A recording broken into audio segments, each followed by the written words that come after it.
Greetings, Patrick here. A question Swift. That's right. We are here for a Friday show, a rare Friday show. Um, and we are doing something a little different today. We're going to do a roundtable. Now, this is not the first time we've done this before. We did this on episode 71. We did a kaiju roundtable. Um, but this one's going to be a little different because we're not going to be talking about kaiju, I don't think, maybe because I really don't know what we're going to be talking about today. All I know is that we're going to bring some guests on, some fellow podcasters, and we're going to chop it up. Uh, well, I sort of do know a little bit of what's going on. We're going to talk about some topics, um, see what's, we're going to throw it on the table and see what people think about it, if they want to talk about it or not. Uh, you in the chat are more than welcome to chip in. In fact, we're hoping that you chip in. We get the fur flying. Hey, Echo. Oh, look at the House of Horror takeover. Oh, snap. Hi, Anthony. How are you? And Anthony's been nominated for YouTube Entertainer of the Month. Okay, Anthony. Where do I go to vote for you? I don't know where do I go? Let's see. There's Echo from and Stephen from the House of Horrors. I saw that the House of Horrors or Stephen launched his new series, Into the Shallows. I like it. I like it. Going in for a 30-minute look at a movie with a guest. Get in there, chop it up, and get the hell out. Leave them wanting more. I like it. It's a good idea. So tonight, I don't know what we're, like I said, I don't know what we're going to be talking about. I do know who we're having on as guests. We have Deana. She's a podcaster with Para and the Normal Boys. We have David Beckmeyer, who will be here from oh, Outrage Overload. He will be here. I'll be meeting them for the first time. This will be the first time I've had them on the show, first time guest. And of course, as returning guests, uh, we have our friend Ross Yerger will be here from Up the Middle podcast. He'll be here. He was here a couple of weeks ago. And yeah, we're going to have fun. We're going to have fun. I hope you guys stick around. I mean, it's going to be entertainment. It's going to be probably a little bit fiery. I'm going to be letting you guys know that we're not. We're going to be talking about some topics. Because, like I said before, you can't eat from the same. You can't eat the same thing every day, right? So today we're probably going to talk a little bit of politics. We're going to talk a little bit about world events. We're going to talk a little bit. We'll get some entertainment news in there too. But we'll see. I know the new Godzilla trailer dropped. Godzilla One plus Godzilla One minus one dropped. I also know that the uh, the Netflix series for Godzilla dropped as well. The preview for that with Kurt Russell and his son Wyatt dropped. Still have not seen any signs of, well, Casey, who just walked in, he says that there might be some Jet Jaguar action. And it better be the Jet Jaguar from the movie, not from that god awful animated bullshit. I'll be pissed. I'll be pissed. Can't give us a Jet Jaguar and give us a Jet Jaguar with some Pacific Rim some Jaeger powers, not just flashlights from his head. That was the only thing that Jet Jaguar had as far as special abilities go, was he had flashlights in his eyes. It's like, man, give him some Ultraman powers. Let him rock him and sock him at least. Uh, so so we might be talking to Godzilla. Well, who knows? Who knows, right? Um, so this is all going to be our last show of the week, obviously, and then next week we have three shows. Tuesday we'll be seeing Dylan Yeager come on in. He is an actor from Iowa. He is one of the stars of You Should Have Killed Me, which was directed by Michael James Menard and starred Damian Mancino. Rob Merritt was also in the film. And now we get to talk to Dylan, who played Ducky. On Wednesday, we have Count Gregula will be here with us. Sam Gregula, or Count Gregula, as he's known. He'll be with us next Wednesday. And then on the last show before I go on vacation will be Jeff Clark Jr. He will be visiting us on Thursday. Um, yeah. Okay. So and Casey, thank you again, Casey. Casey's the only person that has walked over and read my for my 31 Days of Halloween. He actually went over and watched my book review. Thank you, Casey. I had two people walk over there. I can't believe none of you guys read. This is like, you guys don't read books anymore? What's up with that? I had two viewers on that. First comment and the second viewer. I still has only two views. It's like, what? None of you guys read? Oh my gosh! I'm like, wow. I'm still really surprised. Two people. It's like, it's a great series, and you can't. Oh, I was a little surprised. But we'll be back with another movie tonight. It'll be dropping at midnight. So so there will be going back. I have one movie to watch and review. Thought I was going to do one movie, but I decided to switch up and go with another direction. So I'll be doing that tonight. Uh, I'm also be watching my first Miss Marple adventure that I got from the bookstore. I got a collection of Miss Marple movies starring Margaret Rutherford, and I'm gonna watch the first one tonight. It came out in 1961, and I'm excited to see it. Agatha Christie uh, created the character, and she's very, very famous. The series Murder She Wrote was based on Miss Marple. Um, oh, I wish. You know what? If he reached out to me, I would definitely have him on the show. I definitely would. But I have not seen him in months. I have no idea where he's at. I have no idea. Um, I will say that there was a good time to be had last night on the midnight hour as they did their annual Halloween watch of a little Rocky Horror Picture Show. That was yeah, that was fun. Um, there's still people out there have still never seen Rocky Horror. I, when someone says they haven't seen Rocky Horror, when I tell people I hadn't, like when I saw Rootwood, and I told people that was my first time I ever watched a Felissa Rose movie. Um, I didn't feel nearly as bad as you think I would, because there's someone in Facebook. Let me go over there and say hi. Um, I didn't feel as bad because I know there's people out there that have yet to see Rocky Horror Picture Show. All right. Oh, it's our good friend Lazy Cheetah. That name kills me. I'm telling you that name is really getting close to taking over my number one spot as far as YouTube channel names. Uh, Real close. It's right behind Heroic Waffles, but Lazy Cheetah has got to be. It's got to be my second favorite name. Um, oh, Chadwick says your ex-wife's favorite movie, Rocky Horror. Rocky Horror is fun. Um, it really is. I think I want to say that. Wow, I'm not sure. I think Meatloaf passed away about this time. I mean, he's been. I think he was. I think he's been. He passed away a little over a year ago. But it's weird though. It's weird. It's one of those weird. It's one of those weird movies that it seems like every time you watch it, someone from the cast has passed away. Um, I think that I'm trying to think of how many original members are left. I want to say I know Tim Burton, not Tim Burton, but well, and we got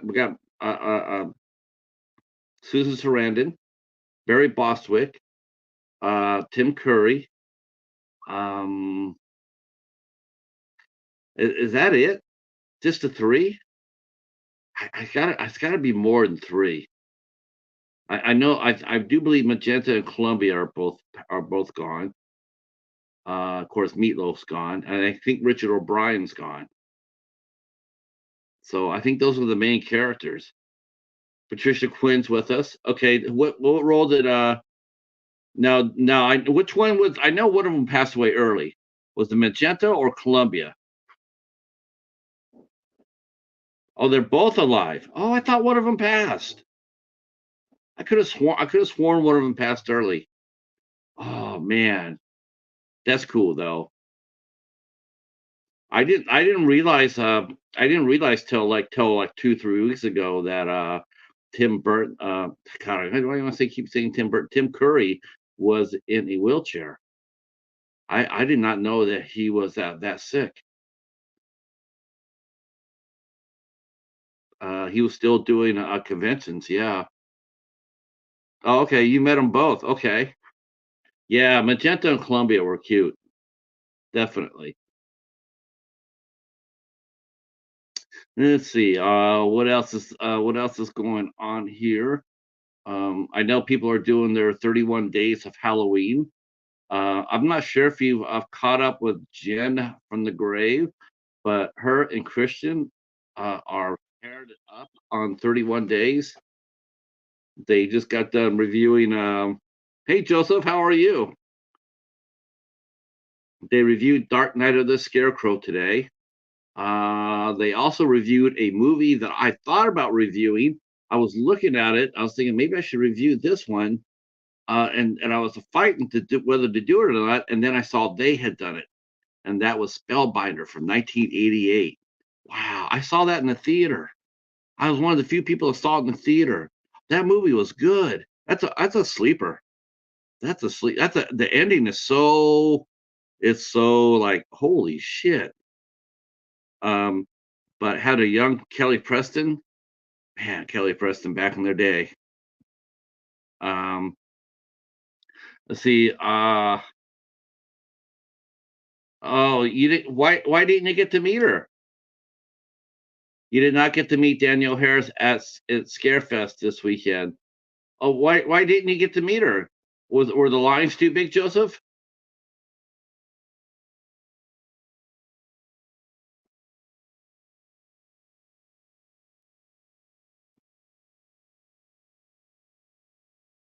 Our guest should be coming up soon. Our guests will be coming up soon. They'll probably come up one at a time, and then we'll just start chatting away as they each come up. Oh, your cousin did not take you. Oh, that's not right. Did he say that he was going to take you and then he changed his mind? That's not right.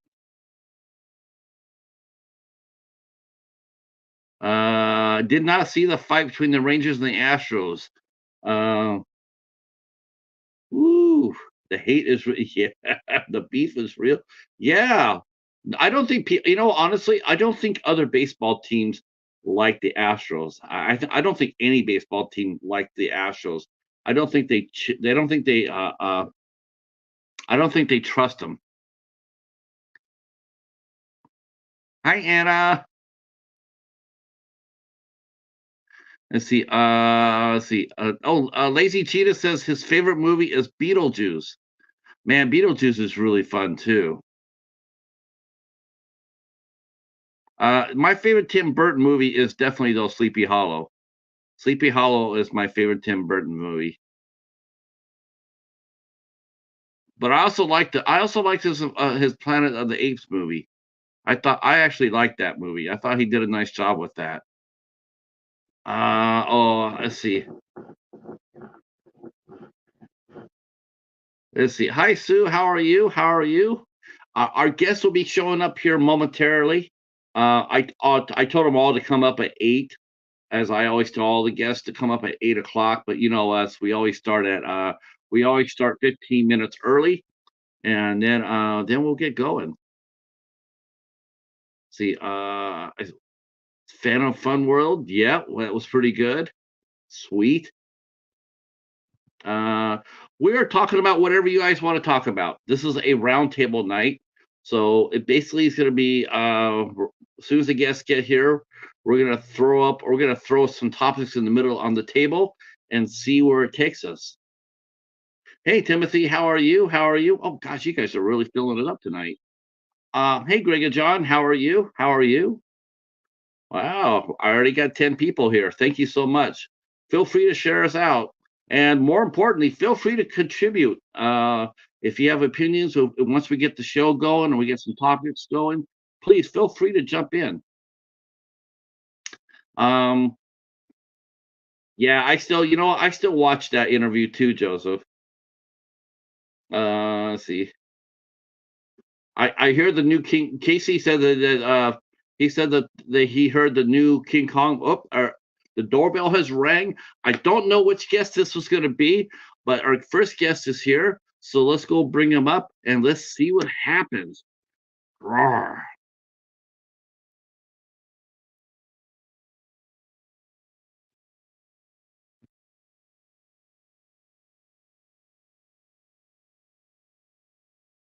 Greetings, sir.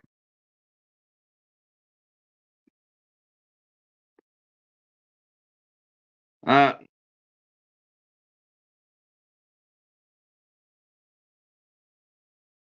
let's see. Well, maybe it's me.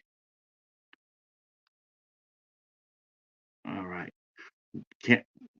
No sound. Let me ping him on that.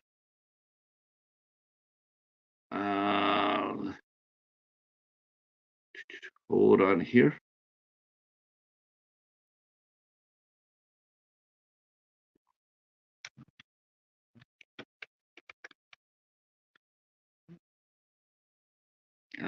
Yeah, I have no sound. Let me ping him personally and tell him no sound. All right, I couldn't find the mute Oh, button. It was off screen. Now I got okay. All right. it. Sorry Welcome. about that. It's okay. I was sitting there going like, let me tell him. Our second guest is here. Let's go see who this is. Oh yeah.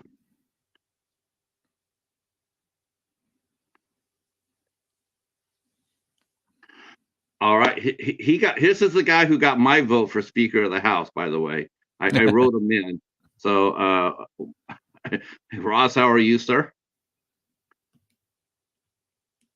Let's see. Welcome in, David and Ross. I think we'll be joined. I'm not sure who else is going to join us tonight. I do think that we will have a few heads. I know that Deana will be here in a little bit, but as far as that, I don't know who else will join us. So Okay. how are you guys doing today? I'm doing great. Good to see you, Patrick. Nice meeting you. Nice meeting you as well. And Deana just walked in, so let's go get her.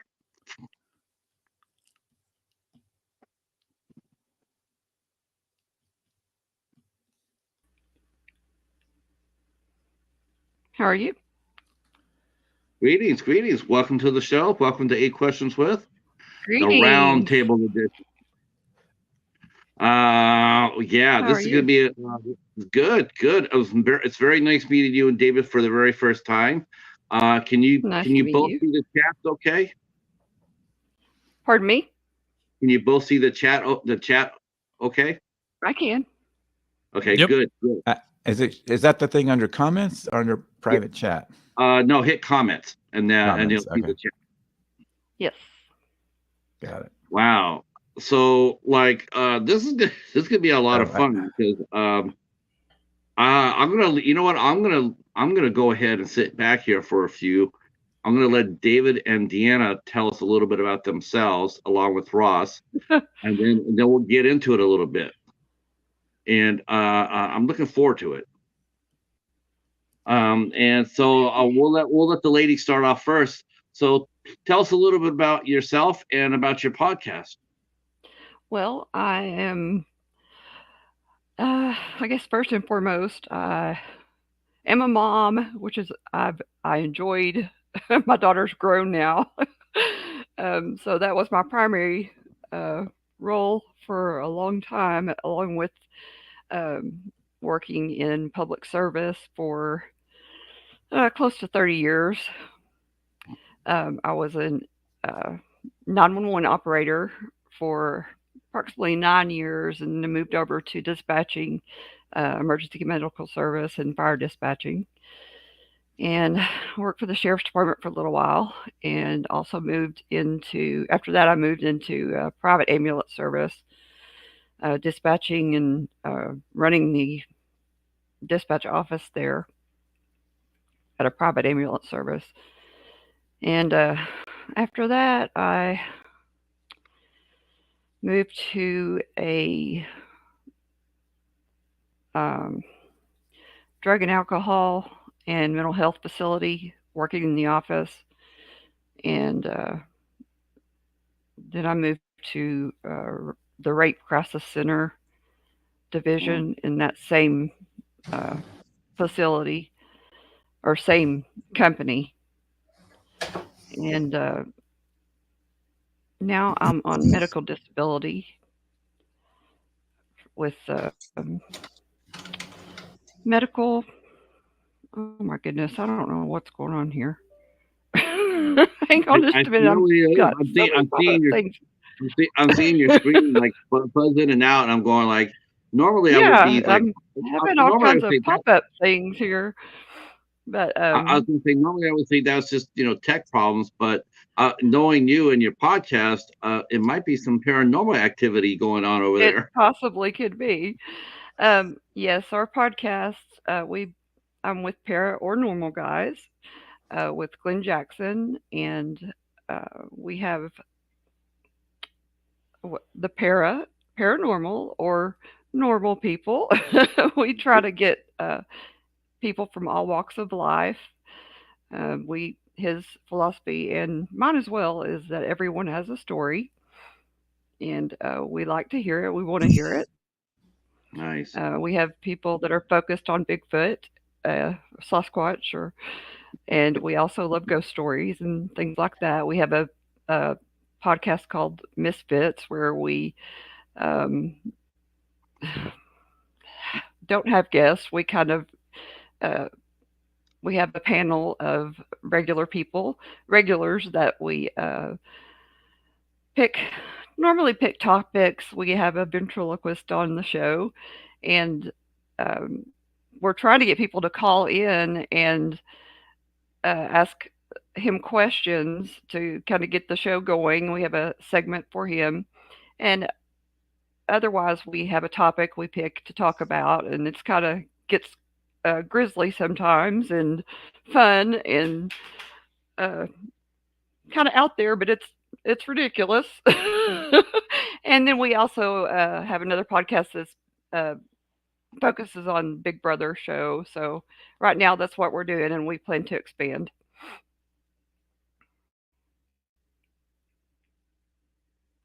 And I think we lost him. Did we lose our host? I think we did. I must have. Maybe he got bored of me. You scared him off with the paranormal stuff. He got zoomed up by the UFOs. Possibly. Is there a link to share this podcast, or maybe he'll give us something at the end. Oh.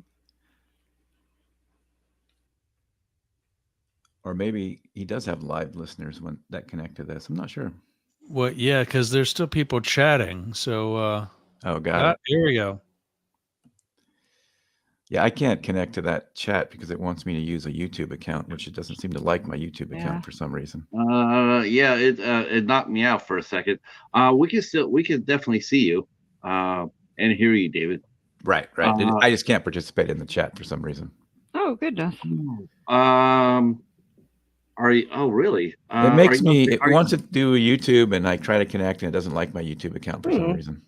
Okay. Let me see if I can. Seems weird that YouTube would be the only way you could connect. Oh, it does. Well, if you're, you know what I'll have to do? We'll have to do Facebook, and then I'll do Facebook friends, and then I'll add you to the group, because I dual stream this. I put this on both StreamYard and also Facebook, so it comes out through YouTube and Facebook. Yeah, it's okay. I don't think I have Facebook on this computer either. Oh, okay. Well, you want to tell us? I'm sorry. Do you, last I heard before I knock myself out of here, you're talking about your podcast, Deanna. It's Deana. I'm sorry. Oh, Deanna. My mother can't spell. I always say my mother can't spell, but yeah, I think See, I know a Deana, and that's how she spells her name. Yeah.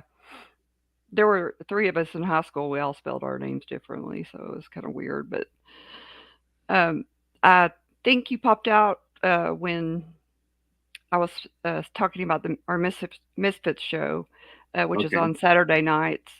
And we have a panel, and we just talk about different subjects. And I said we have a ventriloquist that's on regularly, and we're trying to get people to call in to field, so he could field questions from the public and just on anything and everything. Hopefully, our topic, and it's comedy, it's outrageous, it's fun, and we love it. And we also have a Big Brother podcast that follows the Big Brother season right now. My wife loved that show. Yeah, it's fun. Yeah, I mean, we watched it when it first came on. I haven't watched it in years. I can't even remember the last time I watched it. But in the beginning, it was regular. It's like as soon as it came on, we were watching it. Yeah. And yeah, I'm not sure what it's like now. I just wonder, since people know how the game is played, or do they, when they all go into the house, they all pretty much know what to expect and know how to play the game. Right. The first few years, people really didn't know what to do or how to handle it. Yeah. It was they had all the showmances and back. They still do that. They just oh shoot. Yep. Sure do. David, do you want to go ahead and tell us a little bit about yourself and your pod? Sure, I'll try to do a short version. So yeah, I'm sort of a former tech guy. I was in that space for a long time and retired recently, mostly retired recently, and kind of got into this whole idea. Now I'm a science communicator and a podcaster, and the way that started is like a lot of other people, I'd kind of reached my personal outrage overload, kind of the stuff on social media and politicians and everything else, and kind of said, hey, what's going on here? I was mad all the time. I was out there, like everybody else. And I sort of said, hey, there's a thing here. And also you had all the stuff with the pandemic, people losing family, get disconnecting with people they'd known forever over fights and stuff. So sort of said, hey, there's a thing here, and started looking at that. And I decided to take it down the road of kind of looking at the science behind a lot of it. And so that's kind of what I do with my show. I talk to various kinds of experts, but a lot of scientists and social scientists and others, political scientists and neuroscientists. And then I also talk to practitioners as well as even like community leaders and other authors that have sort of written works in this space. And so that's what I do, is I kind of talk to people about what is this thing, what's it doing to us, and maybe how can we find our way out of it. This idea of the outrage industry that kind of is making us mad all the time. Yeah, your title of your podcast really caught me about the outrage overload, because man, there's a lot of selective outrage out there. It's amazing to see what people decide what they want to get mad about. It's like, to me, when I see some of these people talk, and it reminds me of people who go to an art museum and they'll go to a painting, and then if they see one little color out of place or one little thread out of the place, they'll notice that, but miss the whole picture because they're too busy focusing on that little insignificant little thing. They're too busy hammering on that, and they miss the bigger picture. It seems to be in our society. You're right. It's interesting. And of course, we had to bring back Ross. He's the inspiration for tonight's show. We had such a fun time the last time Ross was here. The last half hour, 40 minutes was absolutely on fire. I said, this is something I want to do again. We were supposed to interview a presidential candidate, Larry Avizito. We were going to interview him last Tuesday, But unfortunately, and this is something we could talk about too, because I was a little surprised by this. I don't know. He was running for he was from California, and he's that's where he registered at, and then he started his campaign. He's a legitimate candidate. He's on the list. They have the list of all the people running for president. He was on the list. And then he just, like, when I was going to talk to him about our show, but he went silent. I couldn't raise him. I couldn't get a hold of him. And then when I did, the day before the show, he said that his campaign, I guess they have levels that you have to hit in order to continue to get funding for the government. I guess you have to show some sort of progress or some sort of I'm not sure the details, but he said that he had to hit a certain level, and he hadn't, so all his funding was going to be lost. But I think the one thing that shocked me was he didn't have anybody helping him. I mean, nobody volunteered to help him. That's what I surprised. I understand that he wouldn't be able to pay for professional staff. I got that, but I really thought that if here you are, you're a legitimate candidate, running for president. You would think that somebody who wanted to get into public service or in politics, they would see that as an opportunity to work on his campaign, to see a little bit how it works. And just even if it's a grassroots thing, you're still involved with it. You're still working on it. And to me, I would have thought there have been a lot of idealists out there that would have jumped at a chance to actually work with a candidate, no matter how slim their chance was to do anything. Just to be able to put that on a resume that you worked on a presidential campaign would be pretty big. But he said he didn't get any volunteers at all. Does that surprise you a little bit? Does that surprise you too? No. Surprises me. No, because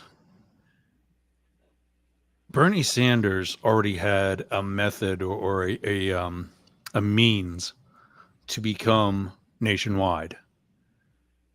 Other people who got into that from that, as you said, grassroots level, had either the means or the money. Ross Perot was already a billionaire back when nobody knew how to spell billionaire. So he had the funding without getting the government funding. If somebody like our now not so or close to almost guest comes up and says, I want to run for president, he has to have a means to get that message out. To, as he showed, he's not going to survive without the help of volunteers and without the support of the people. As I say on my show, one of the greatest things about the United States is that just anybody, even like Donald Trump, can run for and become president. The downside is the best we could do was Donald Trump. There's a responsibility to it, and not everybody wants it.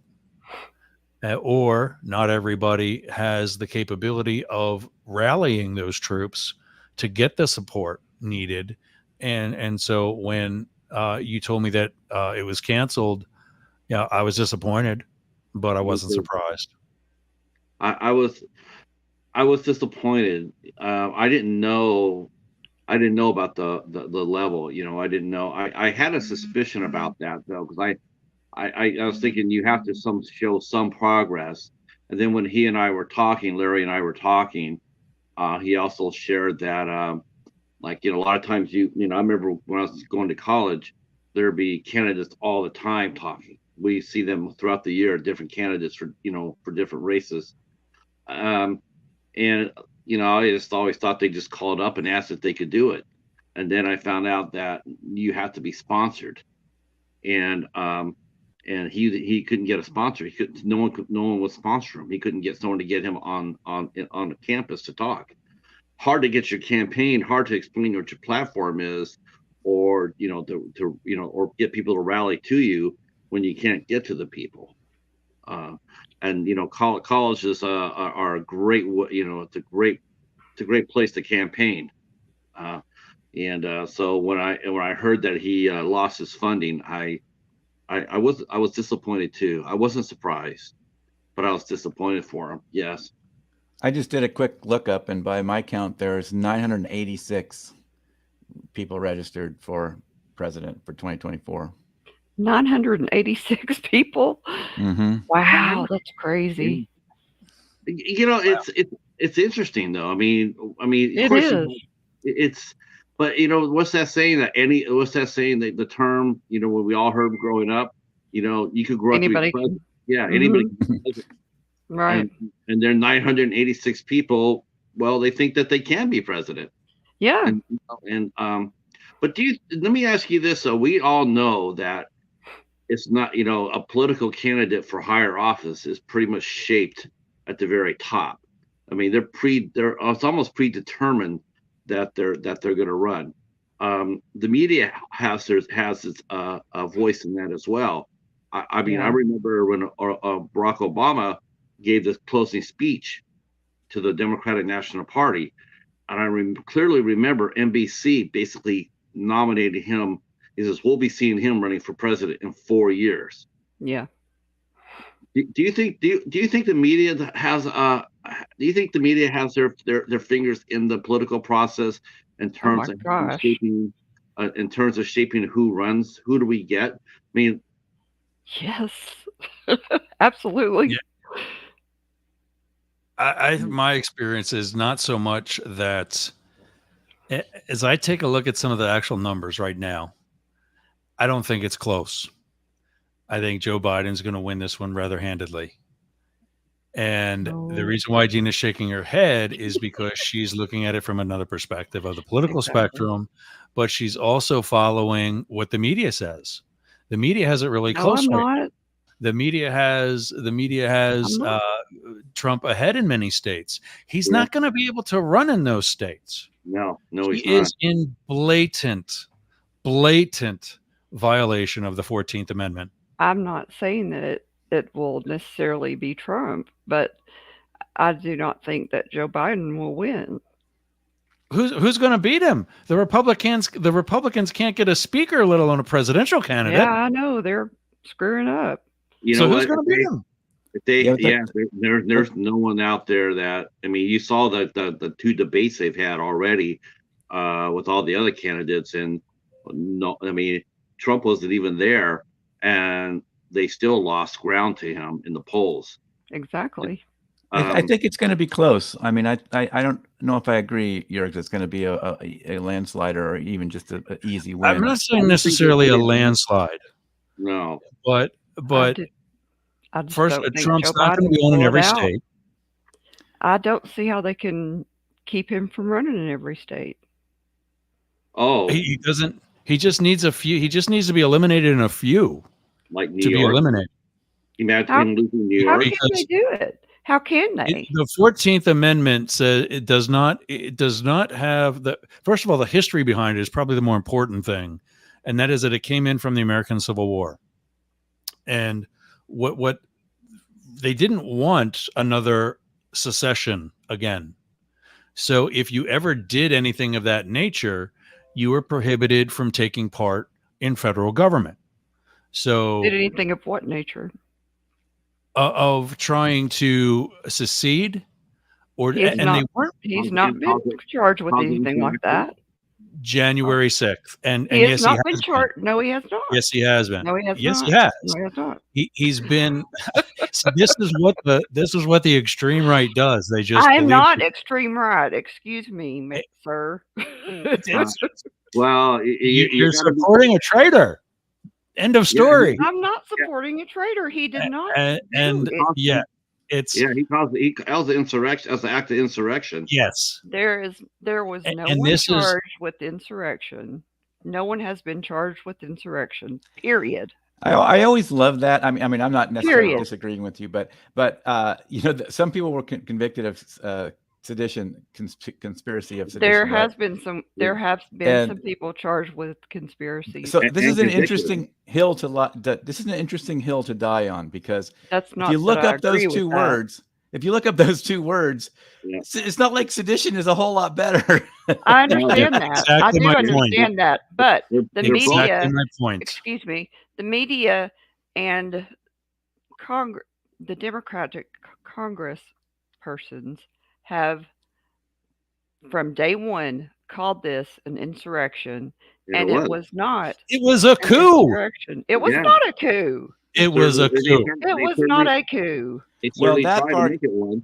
That They part is certainly certainly being tried. charged. Now, I agree All with right. You can have your opinion on it. We'll agree to disagree because I'm not going to argue that. Well, and point, some of this because has to we'll be sit here settled. and argue back and forth. Right, and some of this has to be settled yet in court, right? I think this idea. Agreed. Of That's 14th where I was Amendment- going with that. Agreed. This Yeah. 14th Amendment issue is going to be a big test of us, Yeah, our I whole agree institution and how that stands. So that's going to be an interesting test.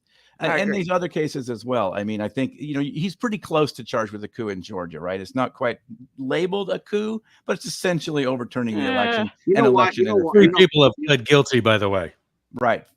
Most of the time so far, that's been the election. That's been the voter ripoff. The trying to steal, tampering with the machine. So that's been the first guilty plea so far. But that could bring the house of cards down a little bit too. We'll see. Who knows? We'll see what they got. But so those are, again, these are interesting hills to die on. Some of these semantic things. I agree with you that this idea of latching onto the word insurrection and using it when there hasn't been. I think insurrection, you think of an armed thing, like they came in with tanks and they came in with guns and they did these things. So it might, it was probably a bad choice and they latched onto that word and they continue to use it, even though It's a lie. They well, should have went with coup right from the very beginning. That's what it was. again, it's an interesting hill to die on because sedition is pretty bad. Yeah, I exactly. agree with you, but it's something. They went inside. They went Different. inside the Capitol. It They is were not semantics, invited. but it's totally different. And I also agree with one of let the me comments, tell you- by the way. Millions of let me- Americans support Trump, whether you guys like it or not. That is true. Suzanne, and that's what I totally agree with that. We can't. You're not going to kid Right. ourselves. And I also don't But think why- you can but just what discount are them they all. supporting? What are they supporting? I mean, what did he? They're What did he do? supporting it. They don't know. They don't That- know. That is You- not you true, don't- Ross. you- That They is not don't true. know. I mean, That they're is not supporting true, what? Ross. That Mac- is they're not su- true. You act They- like. Go ahead. Say what you're going to say. They're supporting what? What did he actually do during his presidency? What did he actually Nothing. do? Other than That's not killing a million true. Americans. Nothing. That is not Yeah, true. the The right media did not wing- report anything that he did. I don't. The media I don't subscribe with everything Ross is refused- saying here. By the way, don't throw me in that bucket. Refused to report anything Yeah, that is he that- did are we- that is was is that good. gonna be your Period. defense here? Is the media? What is the media? What does that Right. mean? What about Fox? What about Fox? What about Fox Facebook? Exactly. reported it. What Fox about reported it. Facebook? They What? did well. Hey, What about Twitter? Name I one. want to do a bring down the temperature question. This is Okay. like just all over the Fox place. reported So I'm curious as the Deana, things he though. did well. Yeah, there's a list of things, and again, I Name them. consider that. I There is a consider list of that. things. I consider that.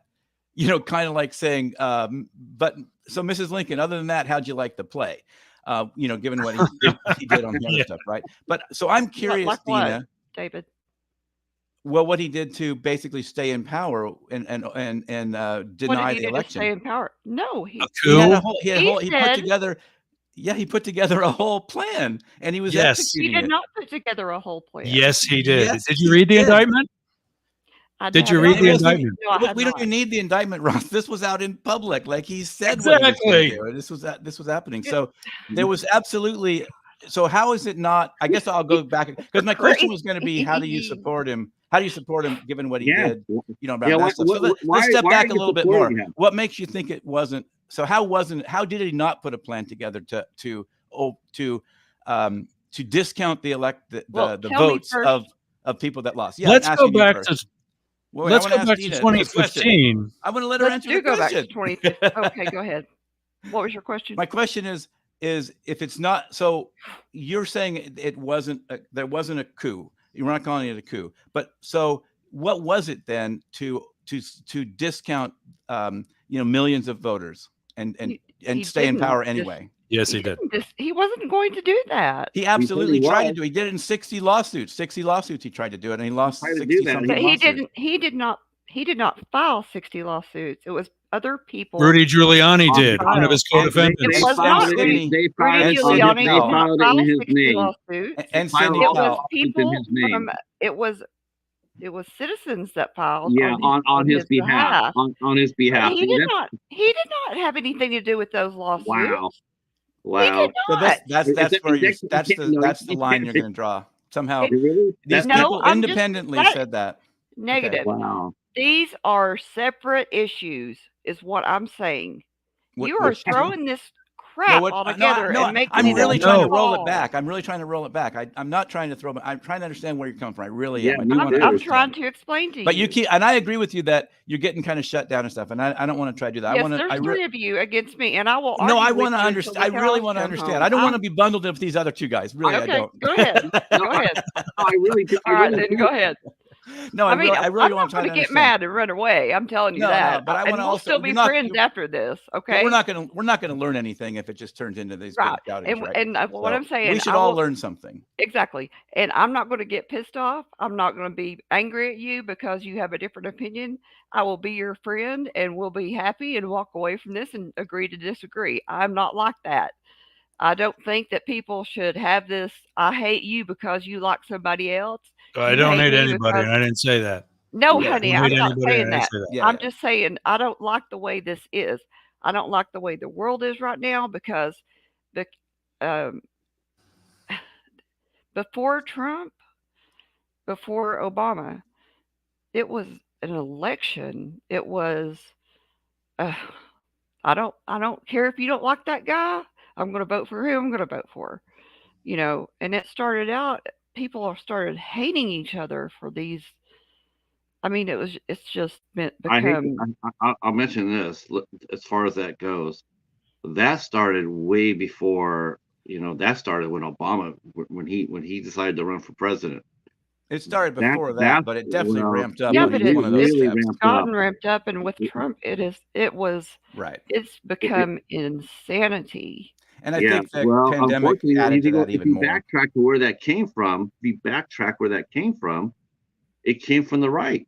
No, I mean, no, sir, oh yeah, yes, oh my no, gosh, sir. The yeah. pandemic was a hoax. Remember that? Well, Yeah, okay. Let's he roll blamed this back a Democrats for little that. farther, right? Let's Yeah, he roll this blamed back a little Democrats farther. for the pandemic. This has been But going on for both parties have started. I will say that Newt Gingrich is he's sort of the Apostle Paul to the, switch it into an attack the other side mode. So yeah, that did kind of start in the right, but it was going on before that too. I mean, definitely he ramped it up in the early 90s and kind of, he put out a whole memo. You can look this up, that he put out this whole memo of talking points, and you no longer attack positions, you attack the people and you call them names. And we still use that name, right? We still say radical left and all that kind of stuff, right? This is stuff that Newt Gingrich came up with in the early 90s. So it was ramped up, but to say it's flat out a right or left thing, and this goes back to this goes way back. I mean, this goes way back. So, yeah. but it definitely ramped up. The And then, like you elevated, say, once Trump happened, bam. Right. well, I would say before that, I'd say Obama, because they were going Yeah, around. it was Yeah, bigger that's with why Obama. I said There Obama. were so Yeah, many. they had him campaigns, hanging him in effigy, the whole thing. Yeah. Oh yeah. They've done that with every president. They did it with the Bushes. They've done it with pretty Who much did every that? president. Who did that? The people burying Bush in effigy? Protesters, yes. Yeah. And Yeah. actually, this is a good point because, we see this stuff on TV and then we apply that to every Democrat or we apply that to every Republican, right? And that's a big thing that's wrong too, is that It's for the every, truth. this is the people we see. All So I we want think, is the truth. right. But I'm just saying that, to say, when we honestly, say stuff like I don't know. you start bucketing everybody into that same bucket. I Exactly. just don't think you would be able So- to. I don't think you can accept it. Yeah, I don't think you could accept the truth. Here's a truthful story. You want a truthful story? Tell her. Tell me your truthful story. I was. She's not going to believe it. She's not going to believe it. No, go ahead. This And then is I'll tell you one. firsthand experience. And then I'll tell you one. Go ahead. I was the site agent for the last inaugural ball of Donald Trump that evening, and hopefully what will be the last inaugural ball for Donald Trump. And I met the staff counterpart that is, my equivalent from his staff, and we worked together throughout, the development that week, and then the night of the event. After which we stayed in contact. I ran into him at a bar when the Trump administration did one of the many nutty things they've done. And I called him on it. I said, "What the hell is this?" And he said to me, and I quote, "You think that's crazy? Wait till you see us in our second and third term." He knew from day one that he was going to destroy the Constitution and not uphold the Constitution. So Mhm. ridiculous. And have no. Why do you think he's Putin's bitch? Yeah. Oh my And God. fight with Ross, Kim Jong come Un. on. That You know, has been that's known. You You don't, you you have can no, you don't be have any idea. People, Yes, you I people, can be a do. conservative. would you You like can to be a Republican and not be a sheep. I am And not that's a what sheep. Mitt Romney said. Yeah. That's what Romney is Liz an Cheney ass. said. He's a stupid idiot. Wow. And he was, and he ran for president. He's And an who's doing the idiot. name? I wouldn't have voted for Romney. Who's doing the name calling? Not the Yeah. left. Well, you Yeah. just And did I'm it, Ross. You calling just one of did the it. Republicans a stupid ass idiot. Who did I? Who What did, about, who did what, I what, call a what, name? what are you going to call? Roll the tape back. Roll the tape back. Yeah, who did I call a name? Baby? You What called was you I you, didn't. you used some I would say less than highly dignified language towards some folks. You said Trump did some Who? crazy stuff, then they did some crazy stuff, and they were gonna, and so crazy is not exactly a super kind word. He killed a million Banning Americans. Muslims? He killed Banning a- Muslims is okay? Excuse me. We're not talking Banning- issues. You were wanted just to bring- talking about he wanted name to bring the calling. I'm just saying Taliban- you did some he wanted name to bring calling the too. Taliban Pardon to me, Camp Ross. David. No, I didn't. No, Ross, I didn't. Yeah. Roll the tape. Excuse Roll me, the tape, Ross. baby. Roll the tape. Ross, Banning Muslims is not okay. Ross. Now That we was got there. based off of Obama's previous executive order. Is what that was. No, it Trump- wasn't. Yes, it was. Look it up. I know the guys in DHS that had to enforce Look it. it up. Look it up. 2018. Look it up. Obama was gone. 2011. It was based off of 2011 No. executive. Look it up. And, No, and why and why and why I would was there. I don't need to look it up. why Look would it up, buddy. look? All right, He, so- I was he said- there. Look it up. I'm fascinated by this. People Yeah. who don't believe the media are now telling me to look it up when I was Honey. there in the first place. I have looked I'm at telling the you. executive order. and It's where from there. Bronx? It Telling you, I didn't call anybody here a name. I'm not saying you. I did not say you did. I'm just telling you that was based off of a travel ban to keep not Muslims out, and it That's was not what a, the it was verbiage not, was. It was not a Muslim ban. Donald Trump did say that out of his mouth because he Yes. sometimes is a dumb butt. I will agree with No, that. he's a racist. He's an anti-Semitic, He's racist. not a- But he Ross, is you're not not. doing any name calling. He is that sounds not. like name calling. He is No, not. that's an identification of facts. His He father is was not. Okay. His father was not. a He's was a just- further, he just- fascist. He supported the fascist party. He supported the Bunt Party in the United States. The what? Yeah.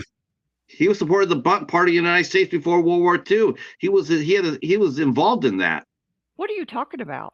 I'm talking about Trump's family, his dad, Fred. That's not him.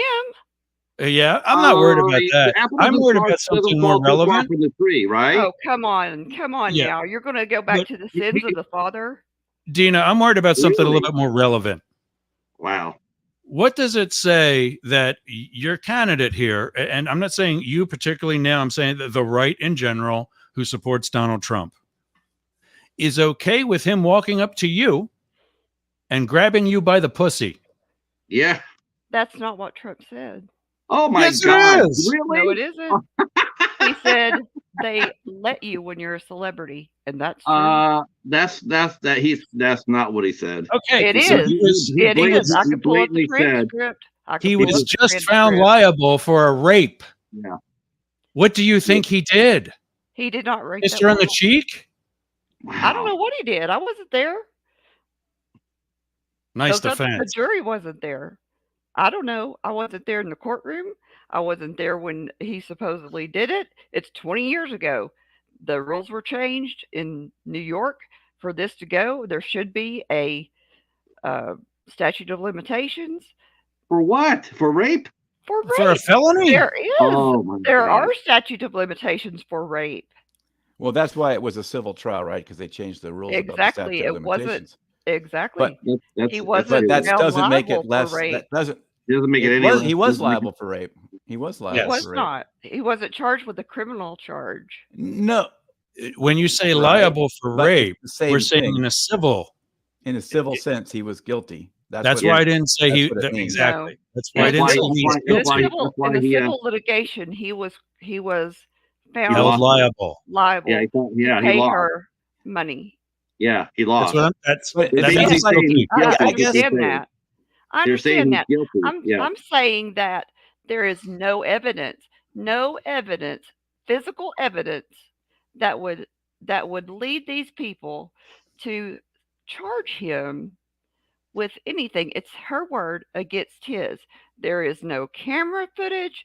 There But is. they did charge him in a civil suit because they couldn't charge a criminal suit because the statute of limitations was over. Exactly, they couldn't. It wasn't because they didn't have evidence. It's because the statute of limitations What do you is over. mean? What do you mean? They didn't have They the had option of evidence. doing a That's criminal why- case. that's The why only he What option is a evidence? civil What case. evidence? What evidence was there? Enough that a jury convicted him. I don't know. Well, I didn't see it what? all.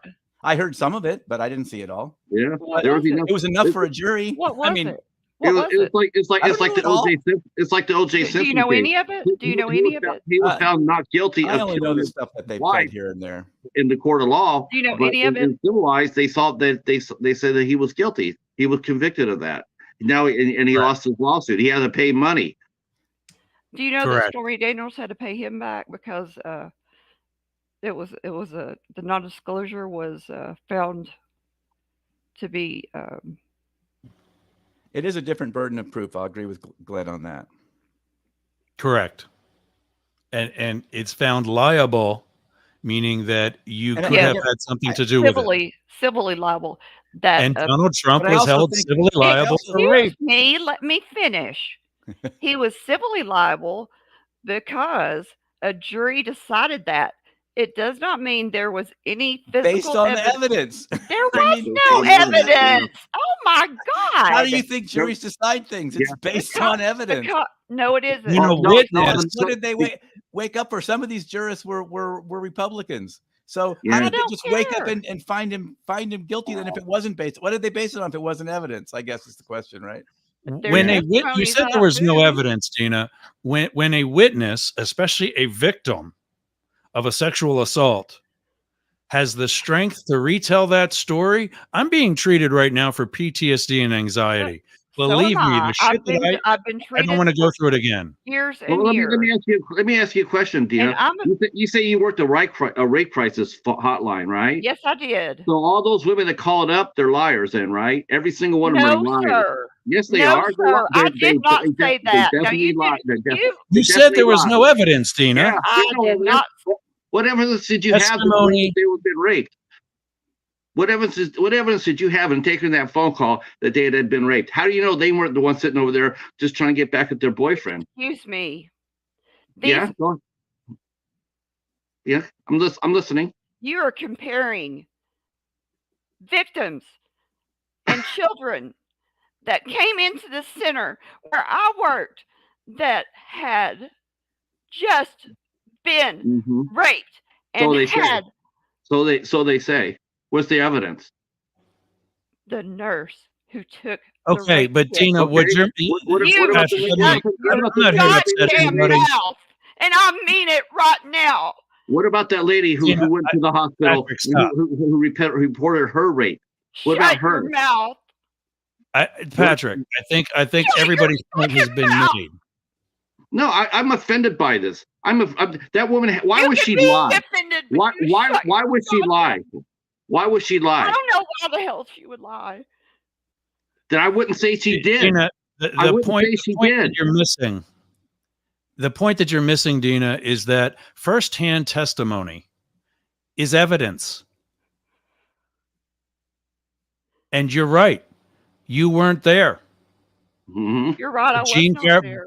but Gene Carroll was. Gene Yeah. Carroll And was that- there. and- If- And so that she- story, Ross, excuse me Yeah. for Has- a moment, please. no, I'm not. I've been excusing you all night. And now it's my turn. Go ahead.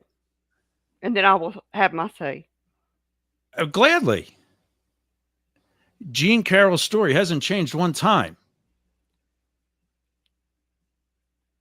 So what do you think kind of pain she's going through having to live that again, however many years ago? For 20 years, carrying that. Knowing that she wouldn't be believed because Donald Trump was a major celebrity. Who's in the public opinion? Bring it down, buddy. Patrick, bring it down. Okay, in the public opinion, who's going to be believed? Doesn't make her truth. Forget about no. Stop. No public opinion allowed. This isn't about public opinion, and that's the point I was trying to make all along. But I kept yielding to Deana to make her point. This is a court of law. We're talking about two courts of law. One is criminal, where David and Deana both already pointed out that the statute of limitations for that is gone. He's never going to be convicted criminally. And that's the point I was trying to make, Ross.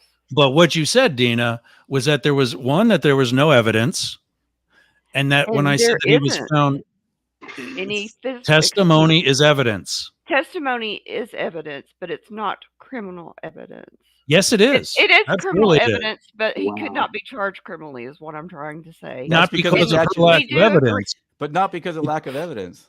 It's because of the statute of limitations. This is what I did for 21 years. Okay. And when did rape have a statute of limitations? I thought that was always open, like murder. No. Wow. No, some places it's longer. From state to state. Yeah, varies from state to state. Right. It's different. It's longer in some places. It should never have statute of limitations. It should never have a statute of limitations. I agree. It shouldn't. I agree that it should. There is evidence, and it's both testimonies. So you're right. It is her word against his, but his story has already changed. So when you have to take that to a trial jury for criminal or civil, good luck with that. Even the judge himself said that he believed the woman's story that he did rape her. He says he believed it. He believed her story. The judge said that. And keep in mind that there's the definition, various definitions of sexual assault. Yes, there are. And what rape can be doesn't necessarily have to be, to use a technical term, insertion or anything like that, of male parts versus female parts. But what I also said was that he was found liable. That's not criminal. Right. That's civil. We've already discussed this, yes. That's you said that wasn't true, and I'm like, yeah, actually it is. No, I did not say that wasn't true. I said that's the question. That's the thing I argued. It was liable. He was liable civilly. That's what I said. I said liable. I said liable as well. I think if we speaking of going back and replaying the tape, I think if we did that, whatever, you were probably maybe I was just well, you said it wasn't gay. You said it wasn't rape, I think. No, I did not say it wasn't rape. Okay, I might be wrong. I could be wrong. Oh, maybe I did. No, I did not. I said it was not. It was not criminal. I said it wasn't criminal. You want to flip a coin? No, I'm good. No, I'm so fine. Yeah, go ahead, David. Well, I was just going to say, are we going to talk about Deana and Trump all night, or are we going to? I mean, I'm still curious to hear more because I want to understand better. And I really do want to kind of understand if so that case you sort of decided that's not serious enough, or the liable aspect of it makes it not as somehow doesn't carry as much weight with you. So I guess I'm curious about. I want to go back to this idea of how it's sort of not like this plan to stay in office and discount the votes is somehow not. He didn't do that, or that's not what it was. So I'm curious to hear. Like how you walk down that path. I'm sorry. Will you ask me that again? Yeah, we were talking about this plan to sort of circumvent the votes and essentially just discount the votes of a bunch of Americans so that he would remain president. And you were saying, well, he didn't do that. So I'm curious how you come to that conclusion.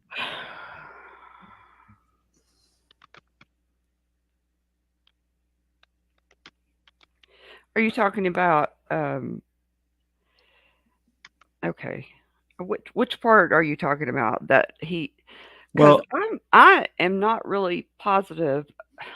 I know there supposedly was a plan to have other electors elect excuse me, electoral. I don't know if it was his plan or the plan of another of others to have like second. All right, here's what. Let me Take get a my breath. let me get my mind together here. There was some I intensity apologize. here, so take a breath. And yeah, exactly. And in fact, while she's doing that, Patrick, Uh-huh. you haven't finished introducing me. Oh yeah, Uh-oh. give me just this Let's 1 second. talk to Ross. Uh I'll listen. Yeah. uh uh So I'm the guilt. I'm the guilty one here because I'm the one that brought all four of us together in the first place. Uh, I don't think I you're guilty. I'm glad you did. I have a podcast called Up the Middle, which, if you haven't figured out by now, to Glenn's viewers and listeners and my viewers and listeners, you are on Yerg's radio tonight. I have a podcast called Up the Middle. It is about politics, and it goes from the right and the left. A lot of people think I'm some, to use the word that I don't like to hear and I don't use, but except to describe myself now, some sort of libtard. I am not a liberal. I do not identify as a liberal nor as a conservative. I am both, and very passionate about things on both sides of the political spectrum. And it's my opinion, as a political scientist by education, that most Americans are that way. After all, 38% of Republicans are for a woman's right to choose, Hmm. and 22% of Democrats carry a gun. Yeah. So I'm trying to represent a bigger portion of the populace with Up the Middle. I don't endorse political candidates. I will tell you somebody I'm not for very specific reasons, and I think you figured out one of them already. With you And too. that morphed into wanting to find another platform to tell my story and to get my podcast out there, which introduced me to internet radio. And so we started Yerg's Radio. I didn't want the whole station to be about me. So I started actively looking out for other podcasts that could also use that extra time, that extra airtime. And I found David. He was one of the first. Patrick was another. And Glenn, who is in our viewing audience, is one of Deana's co-hosts with Or Normal Guyz and Up the Middle. And they've licensed, for lack of better terms, their episodes to me to play on repeat. And that you can find that at my website, and right now on another website called Live 365. Just search Yerg's and our station, and I say our station will come up. So, and then there we go. If you see the bottom of my screen, yergs.com, if you can read that, okay. That's where you can learn even more about what we do and what I do. So hopefully, Deana doing. I see in the chat she says she's okay. Yeah, I'm sorry that she look, I'm sorry she got upset. I'm not sorry what I said. I'll stand by what I said. I'll Well, I do think that. I'm everybody's gonna. fine. Because I'm because because I don't some people will talk with feathers about some subjects, but some won't. And Hey, when it comes down to I'm fine, Patrick. well, okay, because when it comes down to like that, a violent crime, and people just get out of hand dismissed for Look, political reasons, that just fires I my was not core. dismissing her. Hello, I wasn't dismissing her for political reasons. I was dismissing her because I think she is a little loopy, but that's my opinion of her. And I don't know that, and I really don't. I really do not understand how. just remember the Republicans. Remember how they jumped on Al Franken with both feet and both Yeah, hands. I do, and I don't think Over him just grazing a woman, not well, touching her, just grazing her. I And know. they I understand that. okay, I don't agree with that. I don't. okay. Um, I think, you know, I'm I just don't. Misogyny is huge in this country, and that's a lot of Pardon it me? has to do with misogyny. Hypocrisy, he said. Is in misogyny, male Oh, toxicity misogyny. has risen in this country based on a lot of the statements that Trump has made. You know, a lot of the way men look at women now is because of his point of view. And No, he's been stated over and over and over, publicly and privately, so many offensive things. he And they isn't. feed off He that. is Look at how he offensive treated at Hillary times. Clinton. Look how he treated How Hillary he treated Clinton. Hillary Clinton. Look how Yeah, Bill Clinton treated women. I'm talking about how I'm talking about. Pardon? honest. Look how Bill Clinton treated women. How about Donald Trump treated women? Ha- Last I looked, Donald Trump, Bill Clinton didn't didn't get convicted for a sexual assault. He got Well, convicted he for should have cheating on. He got impeached. He got he impeached for should a have private because matter. he He got Okay, well, impeached for a is private matter. accused of. Knowing Bill Clinton personally, I'm going to jump in here and make sure that various accounts are straight. One, in all of the cases with Bill Clinton, the sex was consensual on both sides. Yeah. What he lied about was Doing that he didn't do it because he thought and he said this. Bill Clinton said this. Why did you lie about it? Because I could. That was his there are answer. some fairly credible accusations against Clinton, though. I'm not sure we want to go Absolutely. down That's what I'm saying. Sure. That's the point. anyway. But, That's what I'm saying. To me, we're still getting off a lot, but that's okay. We This are, is a good we are. conversation. That's cool. It's fun. That's what I'm saying is that Bill lied. And I forget who I was talking with earlier. Actually, a former coworker of mine. We were talking about some drama happening in DC right now. And I said, when Clinton lied, no one died. But And there was he a case admitted- like earlier than that, like What? back What? in his Arkansas days times, right? There was a case Yes. about that, right? Yes. What's that? And they never, What's they his didn't name? go very far, but they didn't. But Her name they is seem somewhat credible. Juanita Broderick. I think that's the one. There was one that's pretty credible, and it just never went anywhere. Exactly, because she And she was scared. I'm not denying that. I'm not defending it. But when we're talking about being impeached, he wasn't impeached for the sexual acts. He was impeached for lying about it. Right. Yeah. And what And I that kind don't of agree started the with, whole, lowering the bar for impeachment, right? I mean, now it's just yeah, like, exactly. I think every opposing party is going to just impeach the next president every single time. Like, I mean, forever. they're trying to get Yeah. Biden. They're trying to impeach Biden. They can't. Right, they'll Even impeach on Biden, their own and side, the they can't Democrats will find impeach nothing the to next guy, impeach and him on. Republicans will impeach, and the Democrats will. It's just now like impeachment means nothing. Exactly. And that was an approach he took that I don't agree with.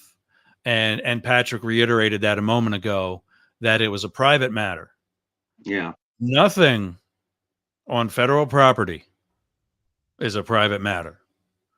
Nothing in the Oval Office is a private matter.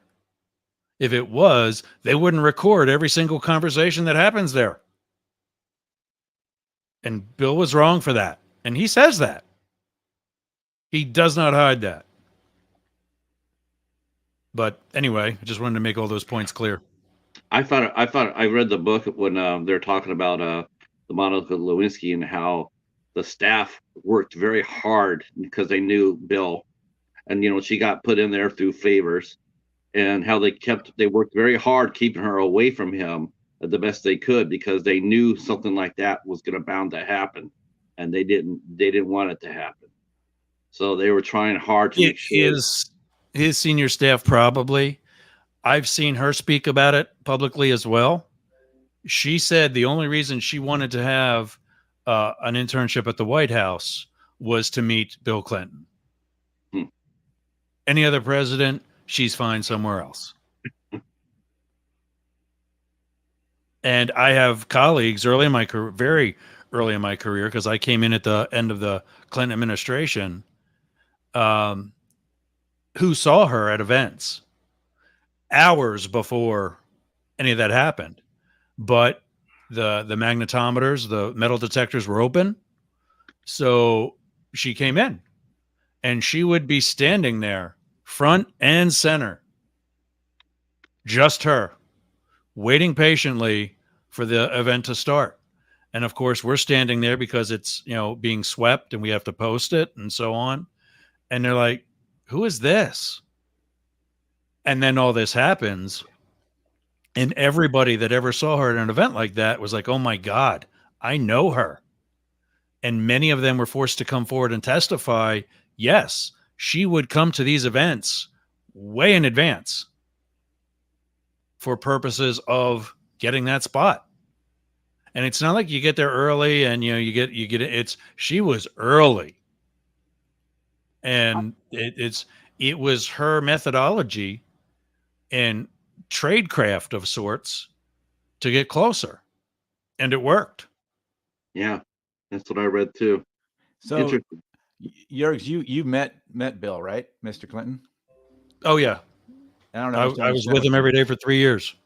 Yeah, so you know what I'm talking about with the charm thing, right? Because I only met him briefly for a little while, and yeah, I'm sorry, you cut out with the charmed what? With Say the it charm, just with the charm thing of everyone jokes about with him, right? When you meet him in Oh person, God, yeah, it's like it's insane, right? You're like, yeah, I don't even like the guy, and here I think I would probably sleep with him, and I'm married and straight. that is an episode on Family Guy. Right. I love that. Peter, Bill Clinton comes in, and at the end of the episode, he has sex with Peter, and Peter just sits up and says, "Oh, you're good." Yeah, what are you gonna do? Yeah, you're good. But Yeah, I just want to say, Deana, he is that, as a political scientist by education, I've always said that he is the one Democrat that can go into a room full of Republicans and make a bunch of friends. Yeah, well, I always liked his personality before, all that crap happened, But you meet him in person, and he's just turns on this charm, and it's like insane, right? Yeah. It's just crazy. Yeah, and he's a level of down to earth too that both of them are, that he especially, but that neither are credited for. Like I remember a bunch of girls, came to get an autograph and a picture, and so they're waiting outside the hall at his room with us, of course, and he finally comes out and picture, and they're sent down a stairwell and sent on their way. And as they're leaving, he says, "Thanks for coming to see me." Not "Thank you, nice to meet you," and blah, blah, blah. "Thanks for coming to see me." He knew all they wanted was a picture and an autograph. It's not like they're going to stay in touch and become friends. right. And he knew that. And what we can do I was with both of them from 07 to 10. So after they were out of office, anything we can do to help him still look like the president, he loves us. I don't think somebody told him he's actually out of office. Right. I think he had to figure it out for himself. Yeah, of that's course probably I say true of a that, lot of presidents. They're all narcissists, right? Yeah. To a level. That was one of the things I studied with a very popular political scientist at Penn State. He said the three things that you need to be able to do well to be a good president is swear, spend other people's money, and kill people without feeling bad for it. And of course, it's a very general statement, but with swearing, it's an issue of being demanding, and then having, getting that outrage overload and having a temper when things don't go your way. The spending money was, you got to make things happen. and killing people is kind of literal, with war and what Trump is trying to use now, and and you are the executive commander in privilege, chief, so everybody that dies in the yeah, military is on your hands. Yeah. Yeah, absolutely. And you still need to be able to sleep at night because you got other decisions to make tomorrow. I felt really bad. I was really surprised the reaction to Benghazi. Um, I mean, he's speaking about general ignorance, and and they try to surround Benghazi, and they try to make it into a cause, and they never understood what it was. They never understood the reasoning behind it, behind the mission, behind the men that served, and that was sort of distressing to see too. It was like where's the common sense? I just tend, I'll agree with Deana about this on both sides. Is that the media does whip up a lot of misinformation, and they put it out there when they know fully well better than what they're saying on both And even sides. when it's not misinformation, each side is going to tell you just the part that makes the story work for them, right? They're always leaving out parts, right? Yes. If you're on one side or leaving the other. out parts, exactly. Leaving out, or yes. And misquoting or frankly, doing a poor cutting job fighting the misinformation. Like, for example, Patrick just mentioned Benghazi, where Hillary Clinton, took it on the chin for the so-called disaster there. And she had nothing to do with it. Well, not that she didn't have anything to do with it, because it. It's a State Department property. Mhm. But she was faulted by a lot of people, to include the media, Mhm. for not calling in the Marine Corps. Bunch of things about that. Well, first of Deana. all, Yeah, but sometimes you don't. I mean, sometimes it's I mean, Okay. I mean, it was. I mean, okay, what we just took over the that's country. We just took over the But country. she was faulted for during the course of that another coup, for not calling in the Marines to defend the embassy. But we didn't have an official mission there yet. No, there was an embassy there, because she knows very well the ambassador who was killed. Yeah, did she not? Were you there at the time, Ross? Not with her, no. Not were on you that. Working? I don't even remember what year that was, so you're all gonna have to help me out with. I think it was 2012, maybe. Does that sound right? 2012. Yeah, because she was Secretary of State. That's it. Yes, that would have been then under Obama. We didn't have. I don't think we hadn't even established an embassy there yet. There was. It was a holy because man. The ambassador's dead. Yeah, I think it was referred to as a diplomatic compound at the time. Diplomatic compound. Yeah, That's it wasn't a full embassy. I was trying to think of what those were. A full embassy has staffed by Marines, and there was not it did not stand up. It might have been in the process of being stood up, but it wasn't. No, they were there. The men that died there, they weren't military; they were mercenaries. The Marines were there. There was people like Blackwater there as well. Yes, mercenaries. The people these guys were a little bit more professional than that, but private contractors. Right. Fancy but she was faulted for not calling in additional Marine support. Wasn't she has zero control over that? Mm-hmm. I know. She is the Secretary of State. The Marines come in underneath the Secretary of Defense. Who was not running for president at that time. Mm-hmm. And the guy who was president was on his way out. So they weren't going to go after him either. It reminds you of Somalia. Nobody said that. It reminds you of Somalia. The same thing happened in Somalia, and the same thing. Wanted to say something there, though.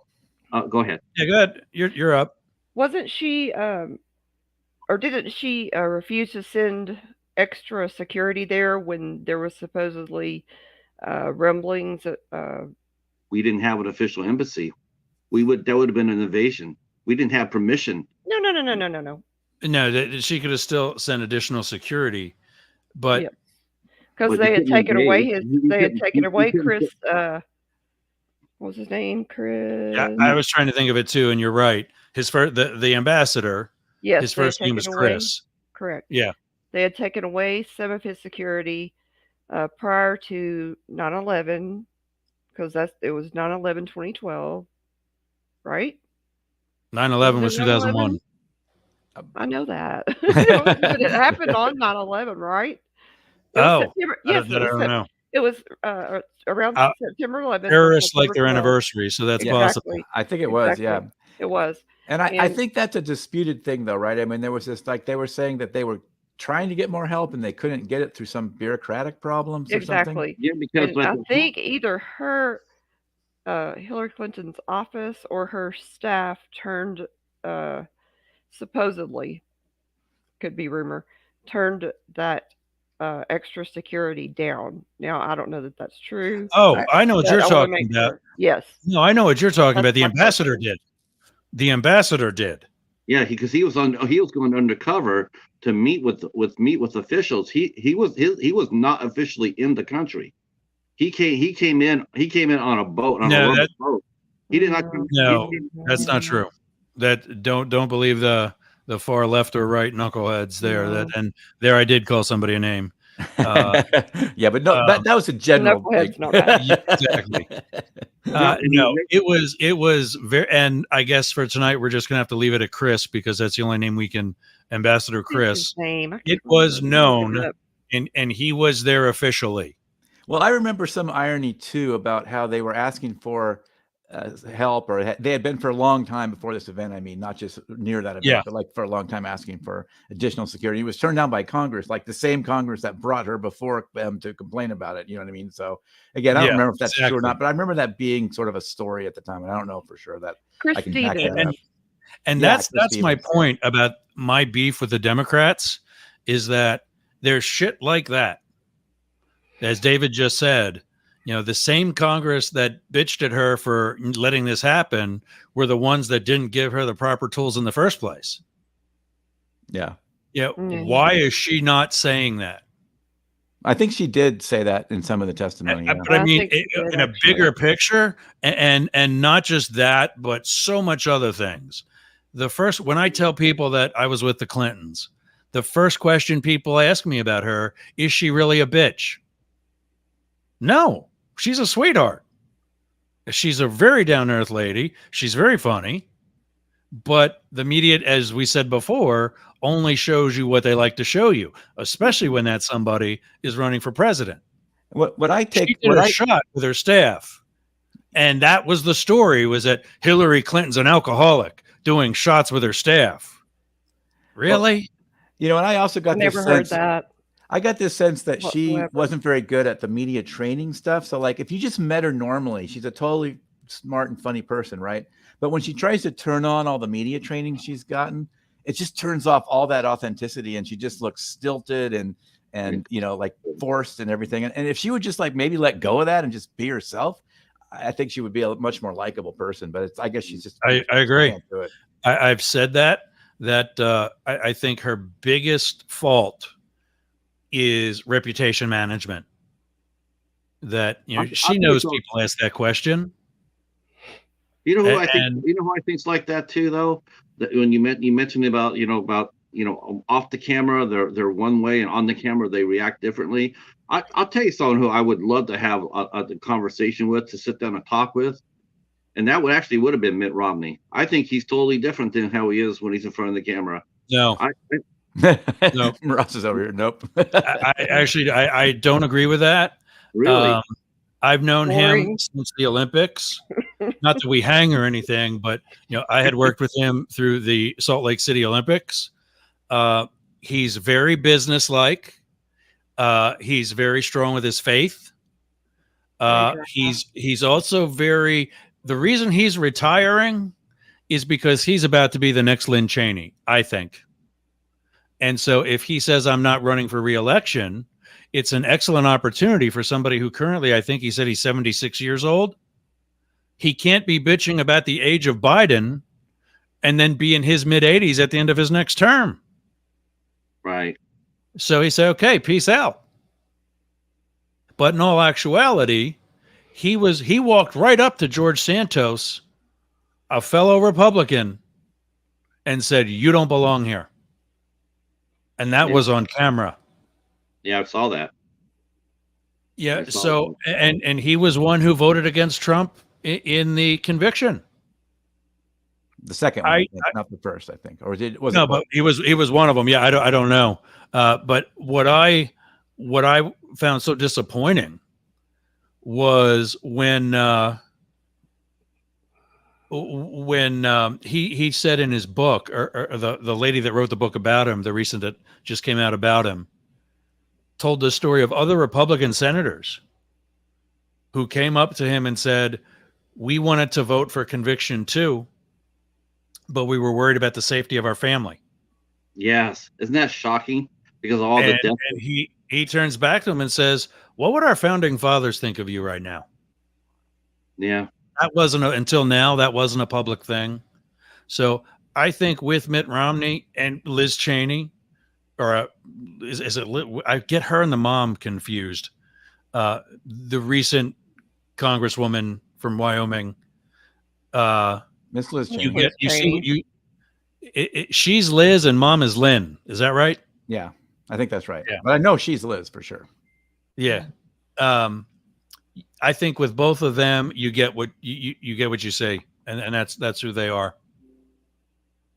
Isn't that something? Isn't that something when you think about it? A few years ago, you would look at Cheney and Mitt Romney, and you would see them as Republicans.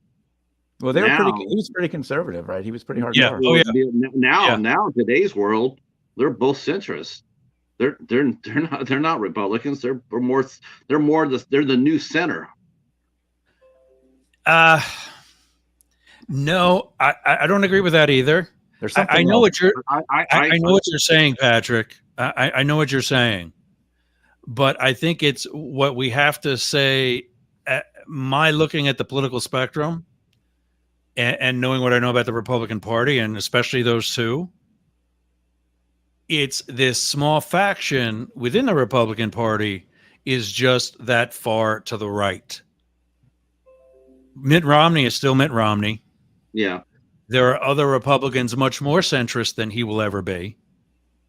But he appears centrist because he's still with another majority, the rest of the Republican Party, that is nowhere near Matt Gaetz or Marjorie Taylor Greene. Those guys are batshit crazy. Sorry. just being honest, calling it like it is, boys and girls. No, I mean, I'm just saying as far as Mitt and Cheney go, as far as being the new centrists, you're right. They come across as like like you and I were mentioning before in our talk, is like Ronald Reagan today, to a lot of Trump followers, that he would be considered a liberal. Romney and Cheney, they're considered liberals by most Trump Republican. No, they're rhinos. Yeah, they call them rhinos. They call them rhinos. Yeah. Yeah. So don't, and that's the point. Everybody's taking the political spectrum and moving it for the certain few people that are the loudest. The political spectrum is what it is. Yeah. Ronald Reagan is still a very conservative president. Yes. Especially for his time. Yeah, for his time he was. What we have to better. I don't know how he would do today. I don't know. I think he would do well still. What we have to better do and more accurately do is put these very vocal Republicans further on the right, instead of just moving the whole spectrum to make them look normal. Matt Gaetz and Jim Jordan. I can't think of somebody who previously, well, actually I can, and he was a Republican speaker too. And that was Hastert. Yeah, Hastert, yeah. Also in a wrestling scandal, except he was the one much more directly involved.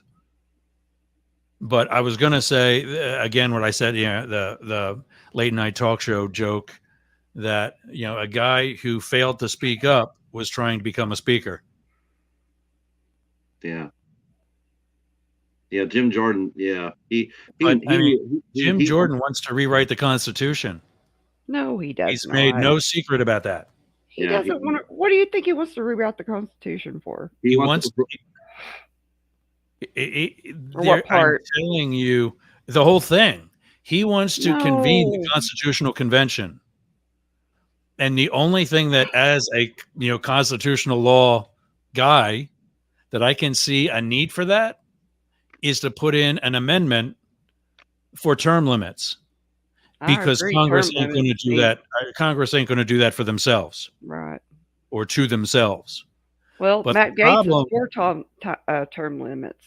He is, but he's a minority, and as that's a perfect example of really how far right he is. It's not a far right. It is. It is not. Term limits are far right? What are you saying? I don't think so. Nobody else wants it. Nobody else wants it. In the Congress, but in the world. No, I'm not talking about keep when you're talking about the political science and where these things come in and how they fall onto a political spectrum. It's because of what happened, not because we think what people actually wanted. No, I don't. And agree with that. I don't agree with that. That's okay, but I'm just telling you how these things get put on a political spectrum. How are they to actually become law? The people should tell their representatives what they want. Okay, so now you just said it, and that's didn't we try to do that with our election, and yet we got told that the election was stolen and our votes didn't count, and did we try to? You tried to do that in 2016. We tried to do it in 2020. Now hell. Nobody complained about the election being stolen. Oh, bullshit. Bullshit. No, sorry. No, not from us. Oh, that is not true. Hillary Clinton did it? Oh, come on now. There was some talk. It didn't go very far. It didn't go very far. Joe Biden himself said we're not having this conversation, right? Are you kidding me? Yeah. But no, there was some talk. And protests and protests. No, there weren't. Not even close. Not even close. Trump already knew he already lost. Illegitimate president. He already lost. You're actually both right. There were accusations in 2016. Ones that we've learned since have been much more founded than the ones in 2020. Come on. Yeah. We knew that Trump stole the election in 2016. No, but the Democrats. Okay, stop. Hold on a second. No, nobody knows that. Oh. Don't let nobody knows they stole it. Wasn't stolen in 2020. Everybody knows. This is probably the most difficult part that I have in discussing politics with anybody. Don't let your passion determine your ideology. No, I'm telling you, if you say not with you, Deana, with Patrick, right. And that is because never let policy dictate intelligence. That's how black ops come about. He had help in stealing the election in 2016. He did. Okay, stop. Hold on a second. But you're automatically labeling him guilty of stealing the election in 2016. I didn't say he's guilty. I said he had help. He had help from Putin. Help doing what? Finish your statement. Help doing what? Here's what I truly believe. Finish your statement, Patrick, because I want to show you how it was. Here's what I truly believe. In all honesty, I think when he went back to Russia and he needed the money, he needed, Putin gave him over $300 million. Plus they did the honey trap to get him. I believe that. And then when they wanted him to run for president. I don't think he thought he would win. I think he said, "Okay, I'm going to run." I'll tell you for free. He never wanted to be president. I know that as a fact. I know that too. I know that. But you don't know it because on election night, remember that look on his face, like when he was winning, he was the saddest looking man I've ever seen in my life. Yeah. He didn't expect to win. He ran before. He ran during the first election and he dropped out right away. But he didn't expect to win. He was Patrick, shocked. right now, let's say Didn't you're want on to up make the my middle. comment sound like I endorsed Patrick there with that theory. By the way, Yeah, Patrick, let's say that you're on up the middle. You're on my podcast. What citation can you give me to say that Donald Trump never wanted to be president? Well, obviously, just look at what look at all the outrageous things he said. All the outrageous things. Who in their right mind would ever believe that would ever be accepted? That's what was so stunning. He says so many outrageous things. He made fun of the handicapped. He said if he went out No, he there, didn't. No, he didn't. That's wrong. yes, That's that was wrong. wrong. That No, is that's not wrong. wrong. Yes, it is. Yes, it is. What is that? Yeah, That what was is that? I've got how- two special needs cousins and a special needs Excuse dog. me. Yeah. He made fun of the Excuse me. handicapped. No, he did not. Definitely did. He He definitely did not. He did Oh, not. I'll really? send you a link, Ross. I'll send you a link. Wow. Yeah. I hope have so. it.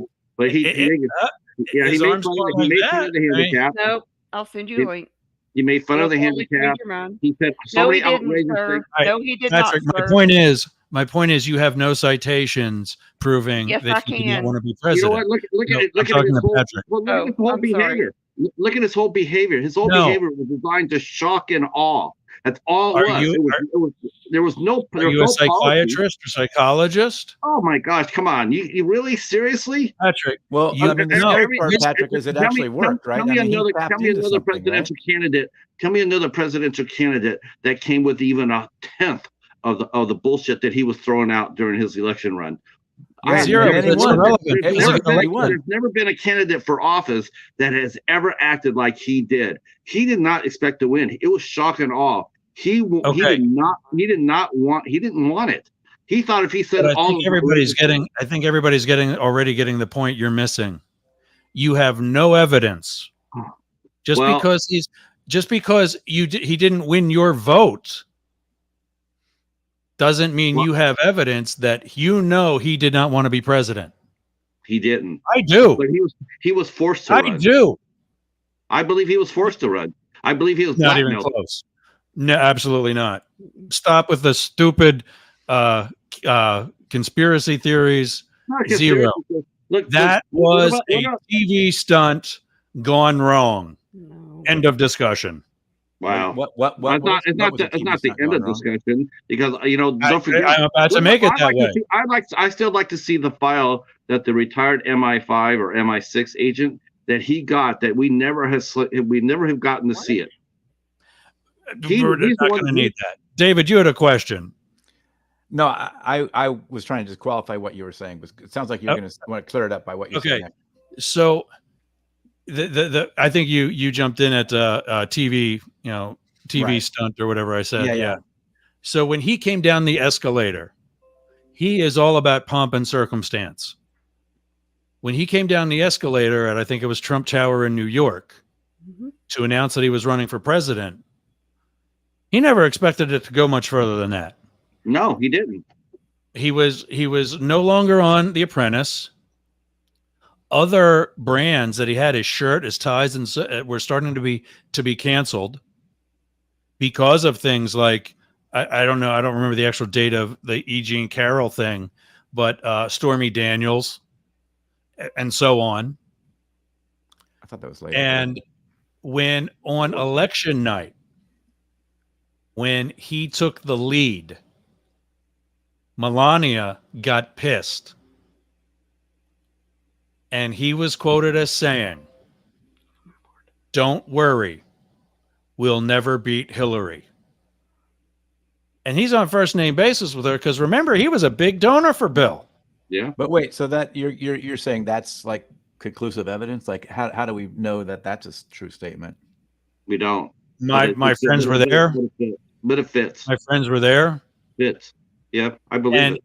I'll tell you for free, when Hillary had the lead, she didn't say to Bill, "Don't worry, I'll never be Donald." Or when Joe beat him, he didn't say to Jill, Bill and Jill, he didn't say to Jill, "Don't worry, I'm going to retire after this." When you're running for president, it's because you want to be president. I mean, I He wouldn't be did I don't not. surprised. believe. I don't believe that. I think he was forced to run. No. For That's what? That's why the Russians helped him. Look, No. when you mention about all his business, You read too many spy novels. well, you could try to dismiss this as much as you want, but you're not all seeing, Ross. You got some knowledge, yes, but there are some things that are out there that the rest of us do know. I mean, and What? that one of it was that he did fly to Russia. He was denied. He went to try to get loans at 7 different banks, and they were all denied. He couldn't get a loan here in the States. He had to go to Russia to get it.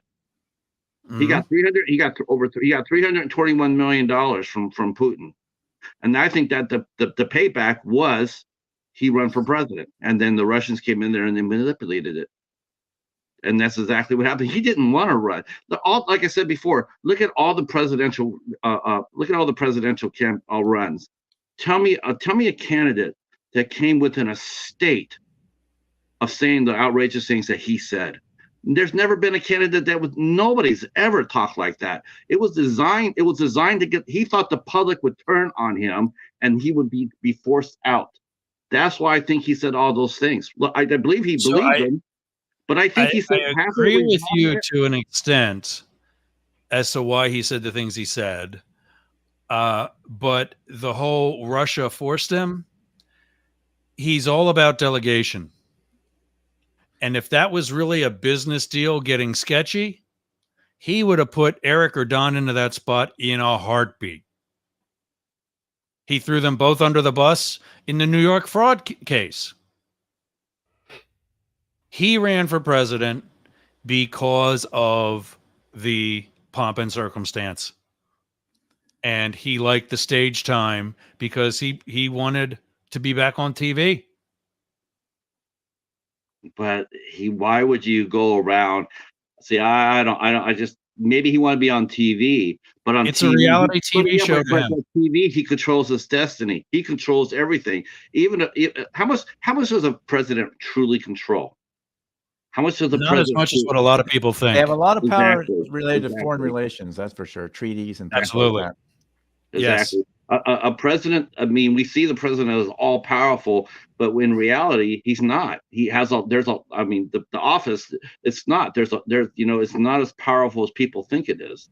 There's a lot of obligations. Well, but a lot of the power is held to checked by norms, not by law, right? So you could really abuse a lot of power, and there aren't that many laws to stop you, right? I mean, you can do a lot with the DOJ, you can do a lot with other departments in the government that you have some leverage over. Yeah, we saw that with all his appointees. Right, and I think you can see it with some more. So they have quite a bit of power in that regard, and a lot of it's unchecked. I should say untested, right? Because we've always relied on these norms, and people typically haven't wanted to violate those norms.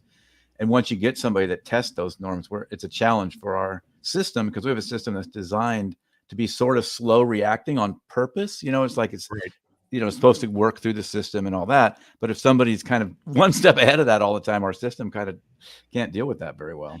But I think you're right, though, David. I think it's also a level not just untested, but also unchecked. Look at FDR.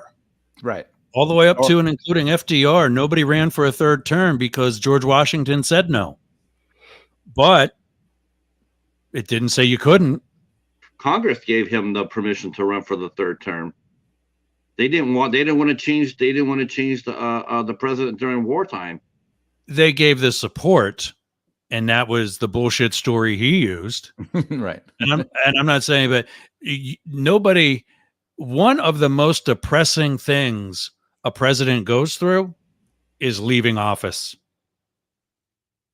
And if you have an opportunity to stay, such as run for re-election at the age of 82, you do it. And in FDR's case, it was a war. And I'm not saying that because it was legal then, that it was a bad thing. But as David pointed out, we are reactionary with some of the checks and balances and future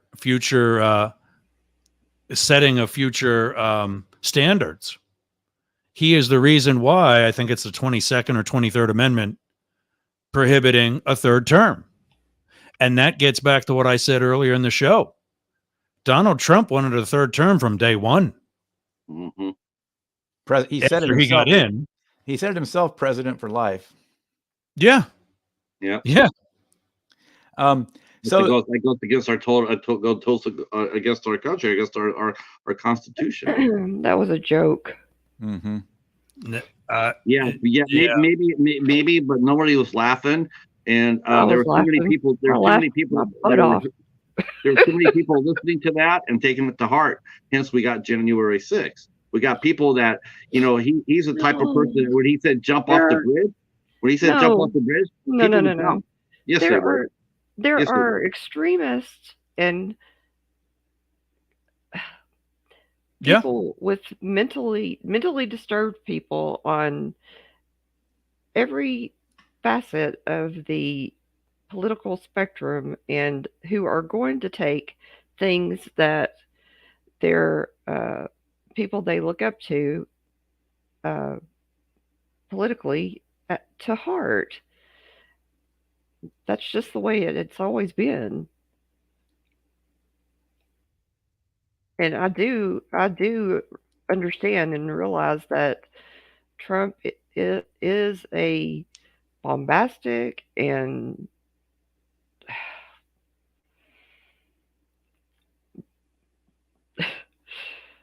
outspoken, outrageous figure that people do treat like a rock star for some crazy reason. But I think he brought in 2016 what the people were, what the people thought they wanted.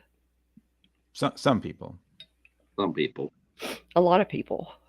Yeah, fair enough. It was a lot ultimately because of like I said earlier, Hillary's poor reputation management. Well, one thing that incident with I'm sorry, Deana, the incident with Bernie Sanders not being able to access the Democratic the books, the coffers, I guess, the contact list, and her shenanigans against his campaign. Yeah, that was wrong. Oh, sorry. Oh, we lost. Where'd you go? He's coming and going. He's back again. Bernie followers, they helped push Trump over because 20 to 25 people who voted for Bernie in the primaries, they turned around after that and they voted for Trump. Yeah. They voted for Trump. They weren't voting for him, but don't twist it though, because they weren't voting for him. They were voting against. You're right. What's the difference? Well, because that's why you never vote for a third party to say, "Oh, I'm going to say that I voted," but it's not going to. If you know your third party, like the guy that was supposed to come on, I can tell you for free, he ain't never going to be president. Well, if we had ranked choice voting, you might not feel much like you're throwing that vote out, though, right? You could then the other guys exactly. Have a chance. Of course not. We know that. I mean, 986 candidates. I mean, come on. I mean, and they're not being picked by the party. There's not the Republican Party going to. I'm a Republican. I'm running for president. Okay, the Republican Party is not really going to acknowledge you.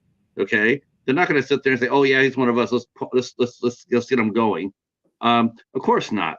Like I said, I think a lot of people who run for president, they do it for the experience. They do it for the I don't know, the thrill, to be able to go back there and say, I ran for president. I mean, you can say it and have the proof of it. That's not why you run for president. No, I agree.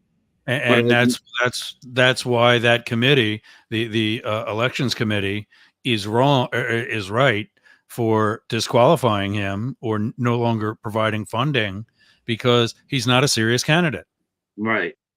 As appealing as Larry might have been to some, he wasn't appealing to enough. Right. How long, Ross? How long does that take? Let's just say that I wanted to run for president and I registered. How long would I have to establish my candidacy as a legitimate one before the committee says it's not a legitimate candidacy?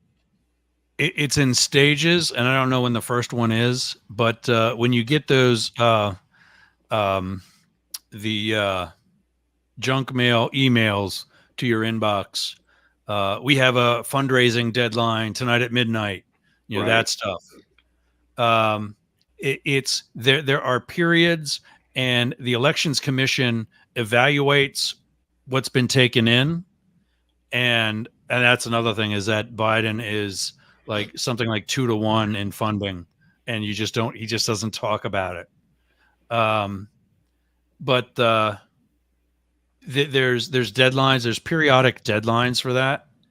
And what happened was, with this last one, whenever it was, Larry wouldn't have been sufficient for whatever. There's overall dollar amount, and there's also improvement.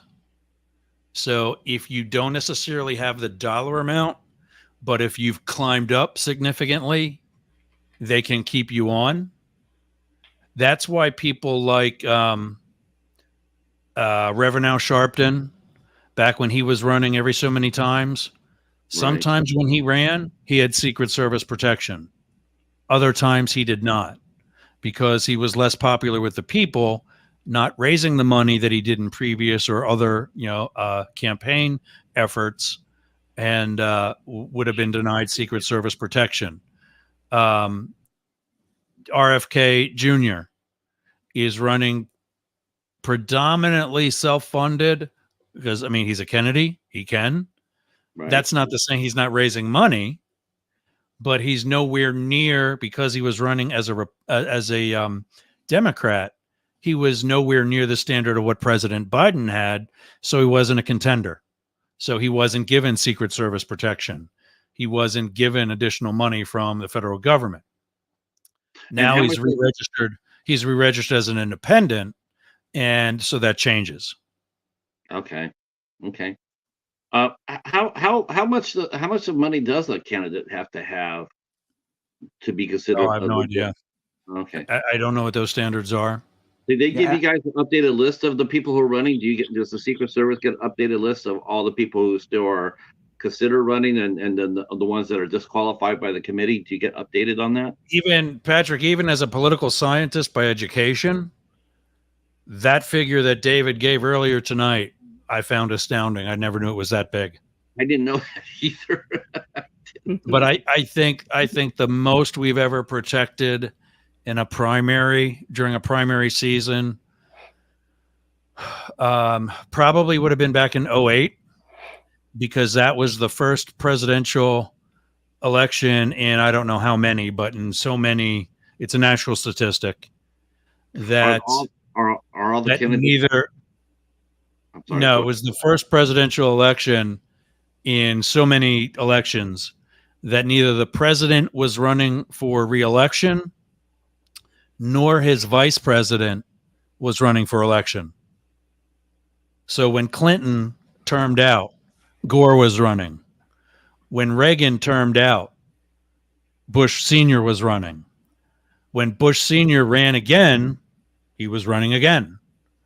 And it would have gone back to like the 60s or 70s that neither a president nor vice president was running at that time. And so what that means is that there were primary candidates in both parties. Like right now, realistically, RFK Jr. Exception, you don't run against your boss in a re-election year. And when you have a sitting president, he is the head of the party. I'll be honest. So he's your boss. I'll be honest with you. I wish the hell somebody would this time. I do. Well, I mean, that's one of the things that David was talking about, 5 or 10 minutes ago. That's just not tested. That's just not done. That's gonna be painful for us, because he really shouldn't be running. He really shouldn't. I don't think he's any better than Trump. I've seen what I'll call undecorated footage of Trump. No hair and makeup type of thing. He can be a bad idiot too. Over his words a lot lately too. He's been, they call him Sleepy Joe. Well, there's Sleepy Don, and he's been out there saying some weird shit too. The age is catching up with him. They both are. I don't think for either of them should either of them be elected in 24. I don't either. I don't. No. I'm saying if either should be. I don't think the test for either of them is going to be their second term. I think it's going to be this re-election. Campaigning is not easy. I've done it. I see. Oh, I see.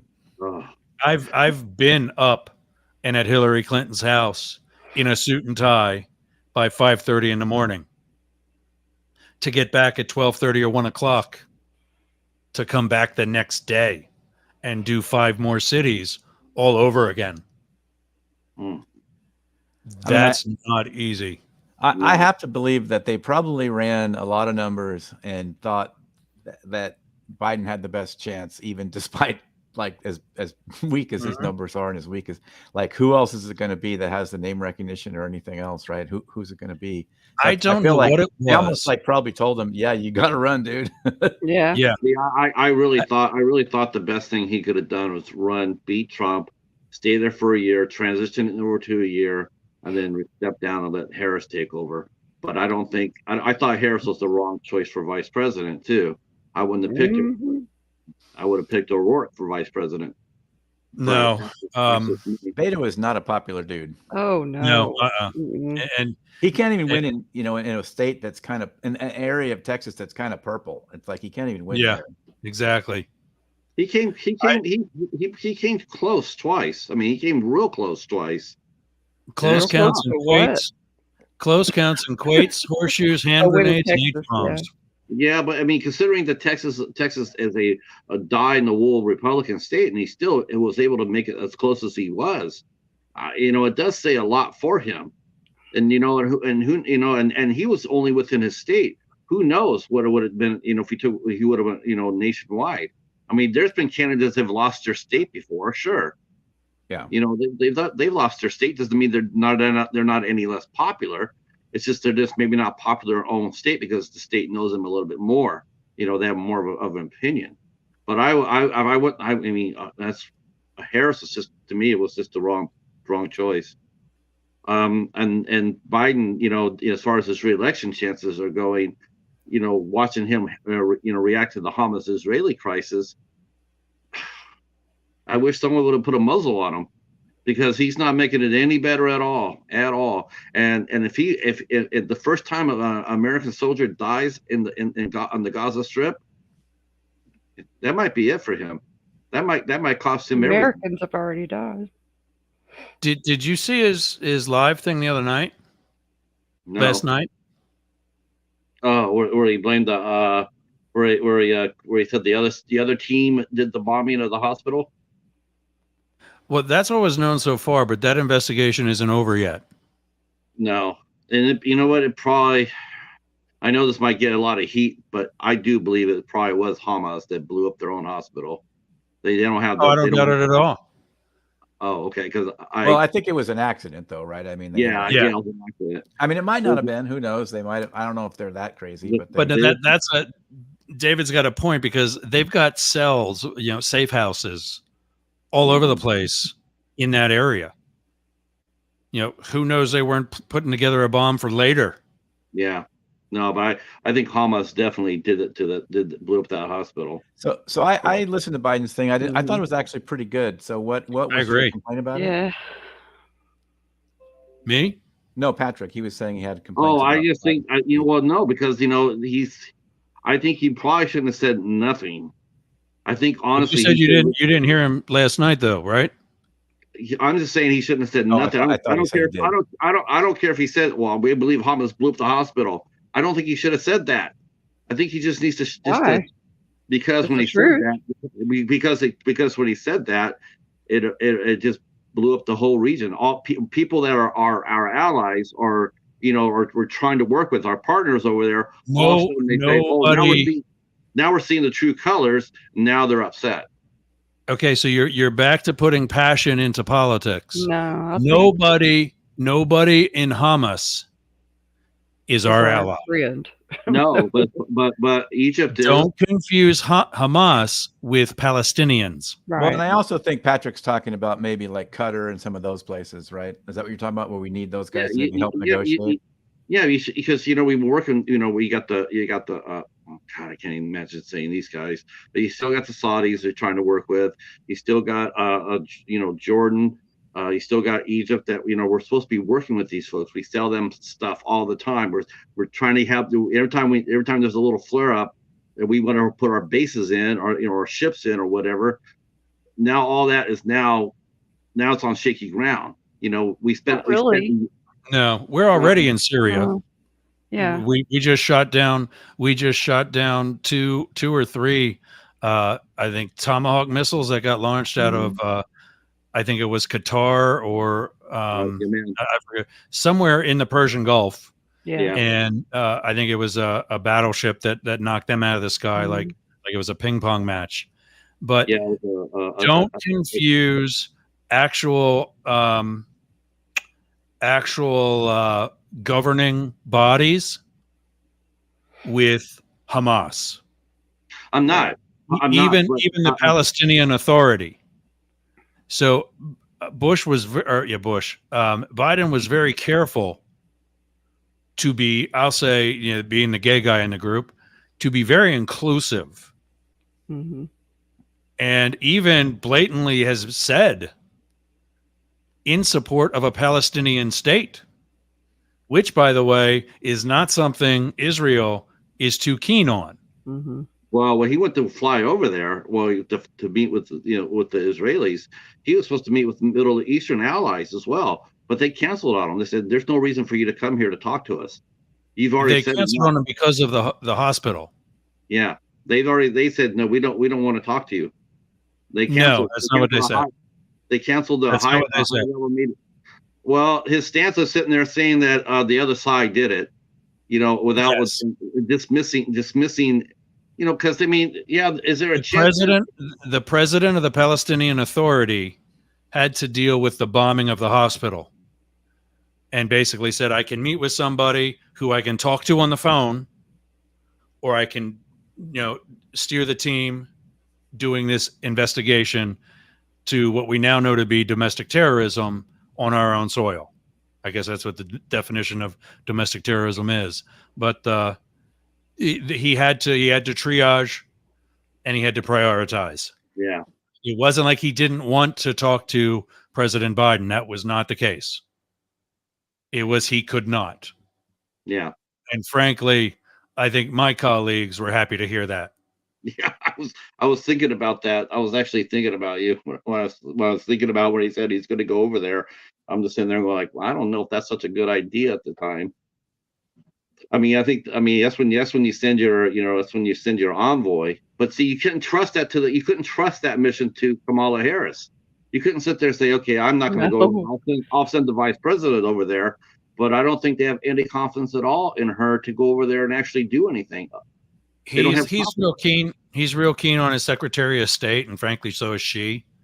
And the secretary was there last week. Yeah. So I think if anybody needs to go back, the secretary probably will do just that. I don't know. Where do you think that's going to head up to? I hope it settles down, but it's sort of scary that how Hamas had so much weaponry. I wonder where it came from. I wonder. I don't know. Well, they definitely have their support among Arab allies, right? Yeah. Did it come from Iran or did it, Iran has been supporting them for a long time, so yeah. Certainly they played a role, I'm sure, and it's kind of funny. This is such a funny thing anyway, because I always get sort of a kick about these. It's probably the wrong word to use about this right now, but as this issue heats up, everybody is suddenly a freaking expert on Israeli-Palestinian relations. And like 2 months ago, could any of these people find Israel on a map? Nope. And I think the other thing about it is so nuanced and complicated too. The other thing, but it goes back so far. I love the reaction that we have here in America when how they react to the Israeli state. They jump to its defense. Like And it's like, could you look at both sides of that issue before you jump in there? Because, you know, Well, that's because another thing I love about this, because it isn't easily divided around the red blue lines that everybody loves, no, right? Because no, Right. it Yeah. really crosses through that. Like, you have people with Right. different opinions that through those. So I kind of, as a sort of a outside observer, I'm not in favor of all the deaths. Please stop all that. And I don't want people raped Right. or children to die. Right. But I mean, as a sort of observer of just the sort of anthropologist aspect of it, Mhm. it's sort of fascinating to see this as an issue that you can't frame in easy left and right ways. You have to frame it in other terms. you have to dig a little deeper. Like you said, you have to dig a little deeper for the Israeli and the Palestinians and that situation. It's not just a problem that popped up to yesterday or last year or last decade. It's been there Mhm. for 48. Oh, yeah. Well, 46. it even goes back to World War I. I mean, it goes back so far, but yeah. And and it's got to be sort of hard for people that are strong partisans, because they're going to probably find things where like, wow, I suddenly agree with Joe Biden. That's weird. Or someone on the left is going to be, wow, Joe Biden's a moron in this case, right? I mean, you're going to have to find yourself in these places saying those kind of things, and you're like, how do I resolve this? My head's going to explode. Mm. Yeah. That was kind of me with his speech. I mean, it was a good speech. I don't care for him all that much. I mean, I don't. I mean, He is trying to keep the peace, he is, and you that know, I gave him and he good can't marks dismiss for it. that, and it was a good speech in that effort, and I did like that. So, real quick, this is what I wanted to throw at you guys, and tell me what you guys think about this. I mentioned it to Ross. I would like to try to do something like this with with the folks in our group, the Hmm. Yerg's radio group. I would Hmm. like to do something like this once a month, and I would like to see it rotate. Like, I'm doing it this month, and then maybe next month, Deana could do it, and you can invite the people who you want to come on your panel, and we just Hmm. keep rotating through with the people that in the group. Well, we could do that. I don't have a podcast. Glenn could host it for me though. Okay, Yeah, that would work. yeah, Glenn could do that. Hmm. I mean, was that something you guys would like? I mean, we could come up with a name for it and then rotate it through. I'm about to give mine too, but I saw you were about to talk too, David. So I'll No, let go you- ahead. Go ahead, Ross. Oh, I was just going to say, with regards to your own audience, I saw some of the people drop off because they thought this was going to be more about movies and what have you. Oh, And I don't want to Uh-huh. see you losing, your audience because of Yeah, something. I would unique. have to change the name of the. We'll have to come up with a name for it. So Mhm. yeah, I'm not too worried about it because I told everybody that this is going to get spicy, so they were warned. And I'm not defined by my movies. That's not me. It's like this. I'm a lot bigger than that. So if anybody just is hurt by that, that I have other interests other than movies, I'm sorry, but not sorry. So, and I welcome them to come on in too. Anytime any of them want to come Mhm. on, they're more than welcome to come on. I encourage them to talk on in chat. Unfortunately, it was hard for me to do that on Facebook, so I'll have to. But I encourage anybody that has something to say or opinion to share. You're more than welcome to share it.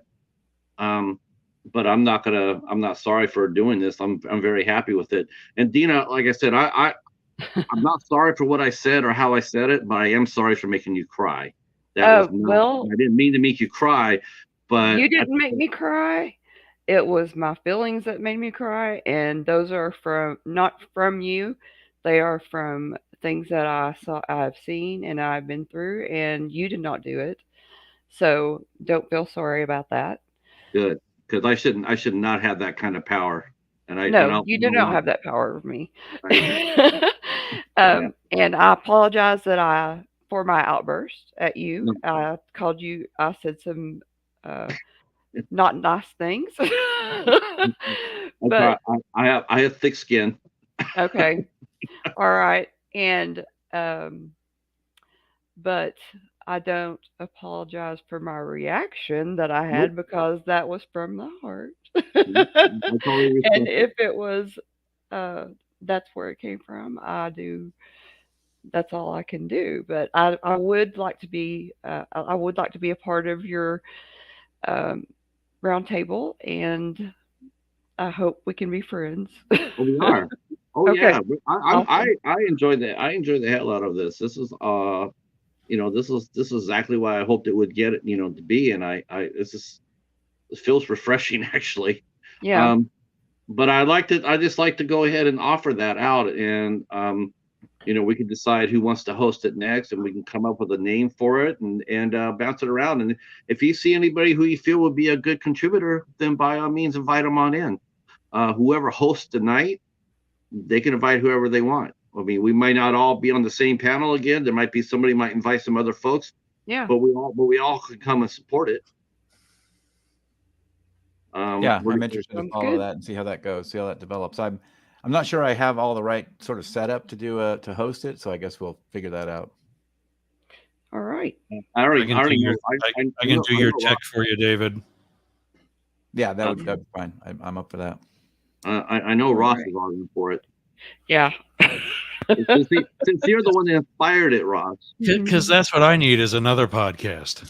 another So that's another why Oh stream I yeah. was show. thinking about you. I was thinking about you, brother. That's why I said we'll just do it once a month, because I know Thank the demands on your time are formidable. So I respect that. So I thought we just do it like once a month. you, Glenn. I did, by the way, David, find the episode that when I was a guest on your podcast. It just wasn't titled like you had so many of the others, like so and so mix and whatever. I was actually listening to it after my live show today. It was on, Oh, and cool. I'm like, well, what the hell, episode is this of me now? And then I hear you talking. I'm like, what the fuck is he doing on? Glenn is mentioning that. He says Brenda would love this. That's awesome. I haven't met Brenda yet, but I'll say Yeah, thank you for Brenda that. would Brenda's like it. also from the Para or You think Normal and you think that whole I can team. get after you, boy?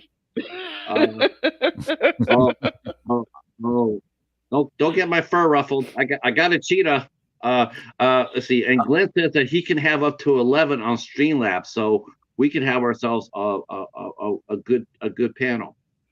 Well, Yeah. well, don't get too bad because as unlike Patrick, I have super thin skin. Oh, Oh, I won't oh, yell at you then, David. Okay, good. And I'm the one responsible for bringing everybody together, so I don't want to see anybody. I'm super sensitive, so be careful. Okay. I really enjoy this a lot. Yeah, tell us a little bit before we wrap this up. Go ahead and tell us what's going on your podcast this week, and we'll start with the Sure. lady. Thank you. Tomorrow night we have the Misfits at what time 9. we start, Glenn? 9 o'clock. Thank you, Ross. I was going to say Glenn. 9 p.m. Eastern time. It should be a good time. I will not cry tomorrow. I will be laughing and drinking wine, and we will have a good time. And that's on YouTube. And I think that's about it. We have Monday night. We'll have Big Brother at 10:30. You're on your own for that one. I don't know those times. Yeah. And Wednesday night at 9, we're Back to going to 9. have Yep.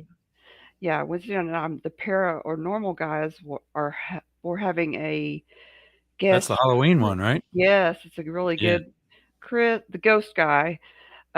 Chris. Oh gosh, I can't pronounce his Wait a last minute. You know name. what? He sent that to me. Glenn, you sent that to me in our one-on-ones, right? Yeah, his name is Chris, and he lived at a college in the 70s and through the 70s and 80s while he lived in the dorms there of the college that we'll name here in just a moment. Um, I'm scrolling to find it too. thank you. Um, he had altercations with an entity in the dorms that he lived in, and it got physical with him and he had a really, really difficult time with this entity, There it ghost, is. poltergeist, whatever he classifies it as. I'm not certain. I've really done my research on this one yet, but it's a true story. Um, it should be a really, really good show and very spooky. Deana, I can And jump in and help you with this one sure, now. Ross, go ahead. The Halloween episode, we're interviewing Chris DeCesare, the ghost boy of Geneseo. Yes, Chris was a young college student at the State University of New York at Geneseo in 1985 when he and his friends began experiencing a series of horrifying events in and around their dorm room. From early February through late April, Chris and his friends witnessed apparitions, heard disembodied voices, and felt the presence of unseen forces. The hauntings became so intense that Chris was eventually forced to move out of the dorm room. And it goes on, but I think that gives you. So I was off a couple of years, 85. Yeah. I'll remember that now. But that was the name. I knew it was a Chris also. Yes. Just like our ambassador from earlier. Yes. And it's funny. I should have remembered that guy too. I should have remembered his last name because I interviewed his fiance. Oh, really? Yeah. Oh, wow. What is fiance? I interviewed her, Lydia Denier. Oh. So Chris DeCesare for the Ghost Boy of Geneseo. Yeah. That will be a good show. Yes, and that's gonna be on YouTube. So I'll make sure that I got everybody's. I'm gonna make sure I got everybody's. I think I did put some connections on here. I did put some on. I put David's podcast on. I put Deana. I put yours. I did. Paranormal Guyz. Yeah, I put you on. Yes. And where did I put you, Ross? Oh, I put Ross up there as well.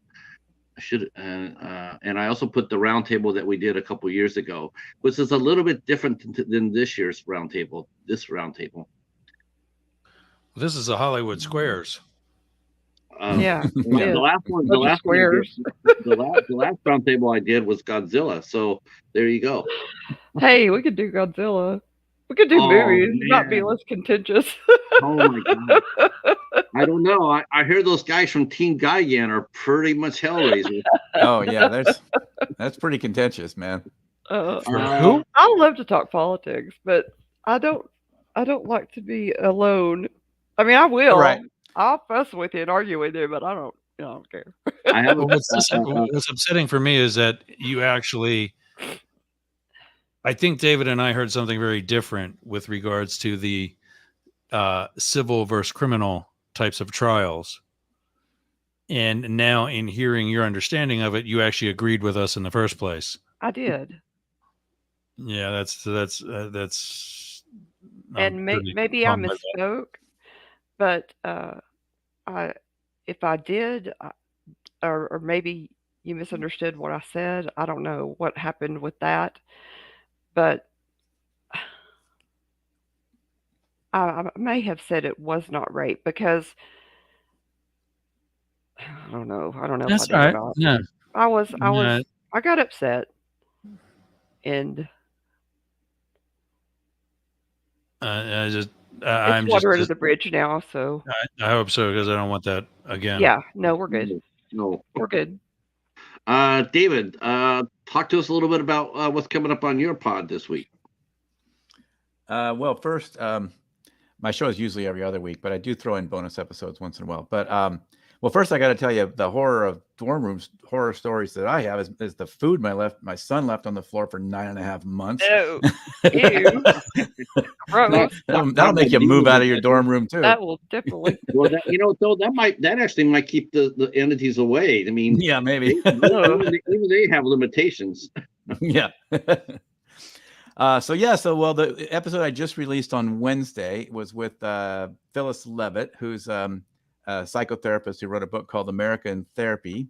And we talk about basically sort of how recognizing fear and pain can heal our divided society. So we talk about that. And that's why the roundtables, I'm a little worried, is a little off brand for me, right? But so that episode was last Wednesday, and the next week I have an interesting episode. It is a bonus episode. I don't usually do every single week, but next week I'm going to do an episode. I'm releasing an episode that's a recap. The episode I launched the podcast in December, so this is sort of a 2023 recap episode. So my listeners may hate it because it's just like myself and my co-director kind of talking about episodes that we thought were interesting and what's some of the best. Kind of your best ofs. Kind of a best of, and just like what's going on and what have we learned so far after 9 months or whatever of doing this. And so my listeners may hate it. We'll see. So I don't expect to do a lot of that kind of thing, but that's one I've got coming up. That'll be a way different show than we usually do. And then I'll be back to normal the week after that. And the what spurred the Jeep trip that you did a week or two ago? What about it? The Jeep trip. Well, what do you mean? What about what was that? Is that a regular thing for you? Do you like camping like that?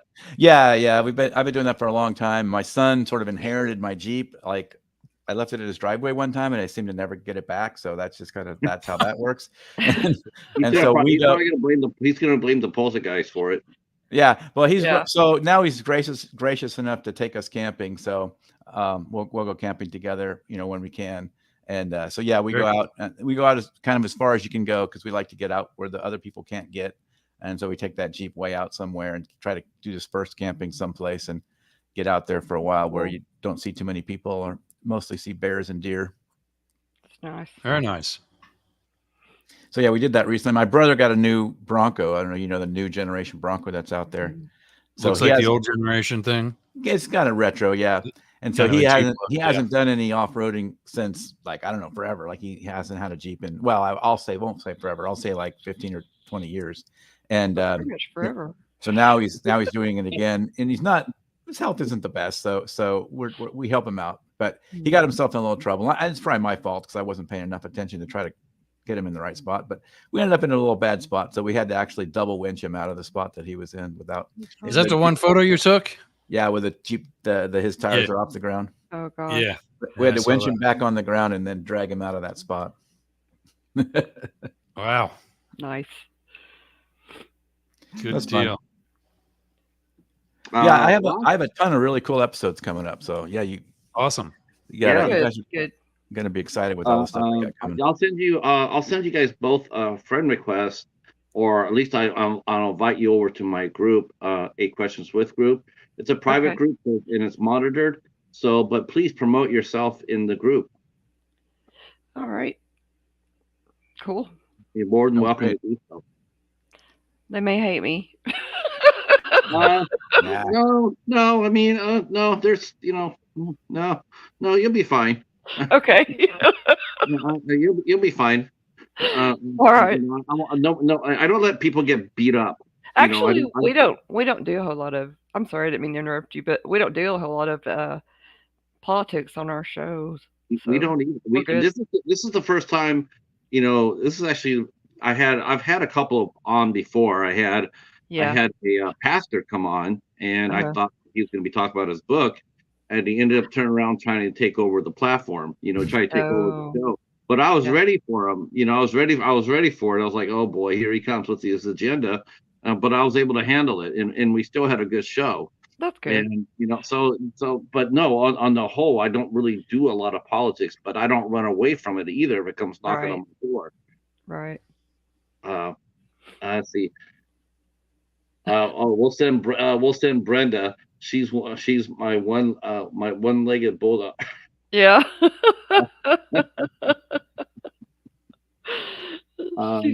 All right, Ross, what's going on with this week? We'll be here for an hour now, because you're like you're like the businessman and podcasting these days. Well, trying to be. My bigger thing is really supporting, especially with Yerg's Radio, really supporting everybody that supported me. David and I were talking about this last weekend. The programming has been very positive. And that wasn't even an intention. I just wanted to get other podcasts on that needed to get, like I said earlier, increase their audience. David focuses on bringing down the temperature, which he did excellent job of tonight, Mhm. without losing passion. Right. You focus on things from Hollywood. Deana and everybody from the Misfits. It's very inclusive. Yeah. Last week when I heard JT's story, when he really opened up about some of his past, it was Mhm. kind of fascinating. Yeah. And that everybody's found a home, Mhm. and that I can help bring everybody into a bigger home is something I'm happy to do and proud of doing. The Be Inspired podcast is done by one of my junior high English teachers. She talks to regular old people from our hometown in Boyertown, and I I love promise you, that. you will be inspired. Yeah. She and I co-host a podcast called Both Sides Now, which does, for her standards, gets a little more political. For Mhm. me, not quite as much as Up the Middle.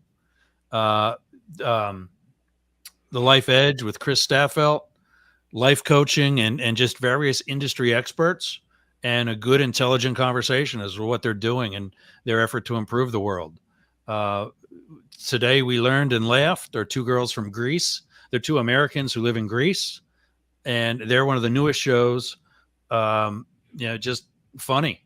Two That girls sounds sitting, fun. busting each other's, as a guy like me would say, sitting and busting each other's balls. Mhm.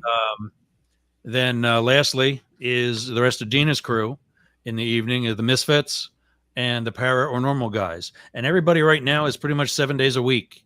Mhm. Both Sides Now is the only one that's only Saturday and Sunday. But you can get the connections to Yerg's Radio. Easiest place to get it is at yergs.com. That wasn't too long, was it? That was No, good. You did not well. bad at all. I was remiss in doing that, but there you go, Glenn. I threw down your link there for people who came in and watched the replay. They can go over there and go to your channel. Thank you. What's today? Friday, right? Yeah. So Yeah. tomorrow, right back here on Yerg's Radio at 9, we have another live show, and that is the Misfits. From 9 to 10 is whatever topic, like Deana said earlier, that they just sit around and, again, bust each other's balls about. Last week it was like weird stories from the ER. What sex toys were pulled out of orifices from the ER, and everybody sits and has a cocktail during the show. Yeah. One of which is a ventriloquist, and he is the second half of the show. You can call in at 1-888-88-YERGS, or if you're on through the stream, you can text a question. I don't know what that whole system is, Deana. How do they text? How do viewers text during tomorrow's show? Text. Oh, they can. I don't know about texting. Well, that's how you guys took questions for Shelton before I came along. Oh, it was just through the chat, I think. Yeah. Okay. So Oh, yeah. and stream pipe. Is that what it is, Glenn? Stream Labs. No, there's Glenn a uses. Your stream. I use StreamYard. no, there's a There's a million things called stream something, right? oh no, Yeah, no, exactly. something pipe. Oh gosh, my brain is. I don't know that one. I don't know that one. I just know that like the equivalent to what Patrick is using tonight, Glenn uses a thing called Stream Labs. Yes, we use Streamlabs, and but there is. I think JT might have his own, because he was getting some questions from his device. That was from his Facebook. That was Okay. from his Facebook. Gotcha. Messenger, not Messenger. Shoot. Probably is Messenger, yeah. Probably like a Facebook group or something. It was his. It was Shelton. Shelton is the doll. Shelton has his own page. Thomas has his own page, and it was messages on his page and friend requests. So that's where he was just reading them off his telephone. That's what it was. So it wasn't texts. Yeah. Okay. Yeah. So I apologize for that. I didn't. Oh, that's all right. So tomorrow at 9. Tomorrow, is that 9 a.m. Eastern time that you're getting us up for? No, that is PM Eastern time. Oh, 9 p.m. Okay, good. Gosh, so, no. Are you kidding? I was gonna say, are you gonna put links in the group chat? We could do You that. put one I for think there might be Zoom. already, but we had lots of college football talk this past weekend, so I'm not I'll allowed to talk refresh about- it and bring it I'm not later allowed- to the bottom of the chat for it's easier to everybody to find. Yeah, we I'm could not do allowed to that. talk about college football for one more week. My team has to win. My team has to win this week before I'm allowed to talk about it again. That's what We could- happens. You go 3-5. Who are you for? San Jose State. Oh, okay. We're the balls. Go balls. Oh yeah, tomorrow. October, third Saturday in October. Ooh wee. Yeah. Mm-hmm. All right, boys and girls, let's get out of here. Had an awesome time. Thank you guys so much. I can't wait to do this again. We'll stay in touch, obviously, through our group chat. And if you have any questions or concerns or links that you want to share in for tonight's show, go ahead and send them to me. I'll add them on. And feel free to share this out if you want to. And then we'll come up with a name too and a date. Cool. We'll come up with a name and a date, and see who will host the next roundtable. All right. Sounds Thanks good. for having me, Patrick. All right, everybody. Oh, thank Nice you. to meet you, Patrick. David. Nice meeting you, Dana. Nice All right, seeing you. you Eric. too. David. Yep, And seeing you, everybody. See you, Ross. David, I will see you on Sunday. Yep. Yep, Twice, right? You'll see me twice? No, just once. No, wait, twice. We're doing something else on Sunday? No, just once. Just once. I think just once. Okay, who has the cat? Yeah, I think it's just once. Oh, I know what you're thinking of. I'm I thinking don't of know a that we're different gonna. Sunday. That's the next Sunday, Yeah, and we yeah. might even have to push it back further Okay. because the I'll tell you about Sounds that good. tomorrow. Sounds good. Have a good All night, right. Ross. All right, Take care. everybody. You Good night, too. everybody. Good night. All right, everybody.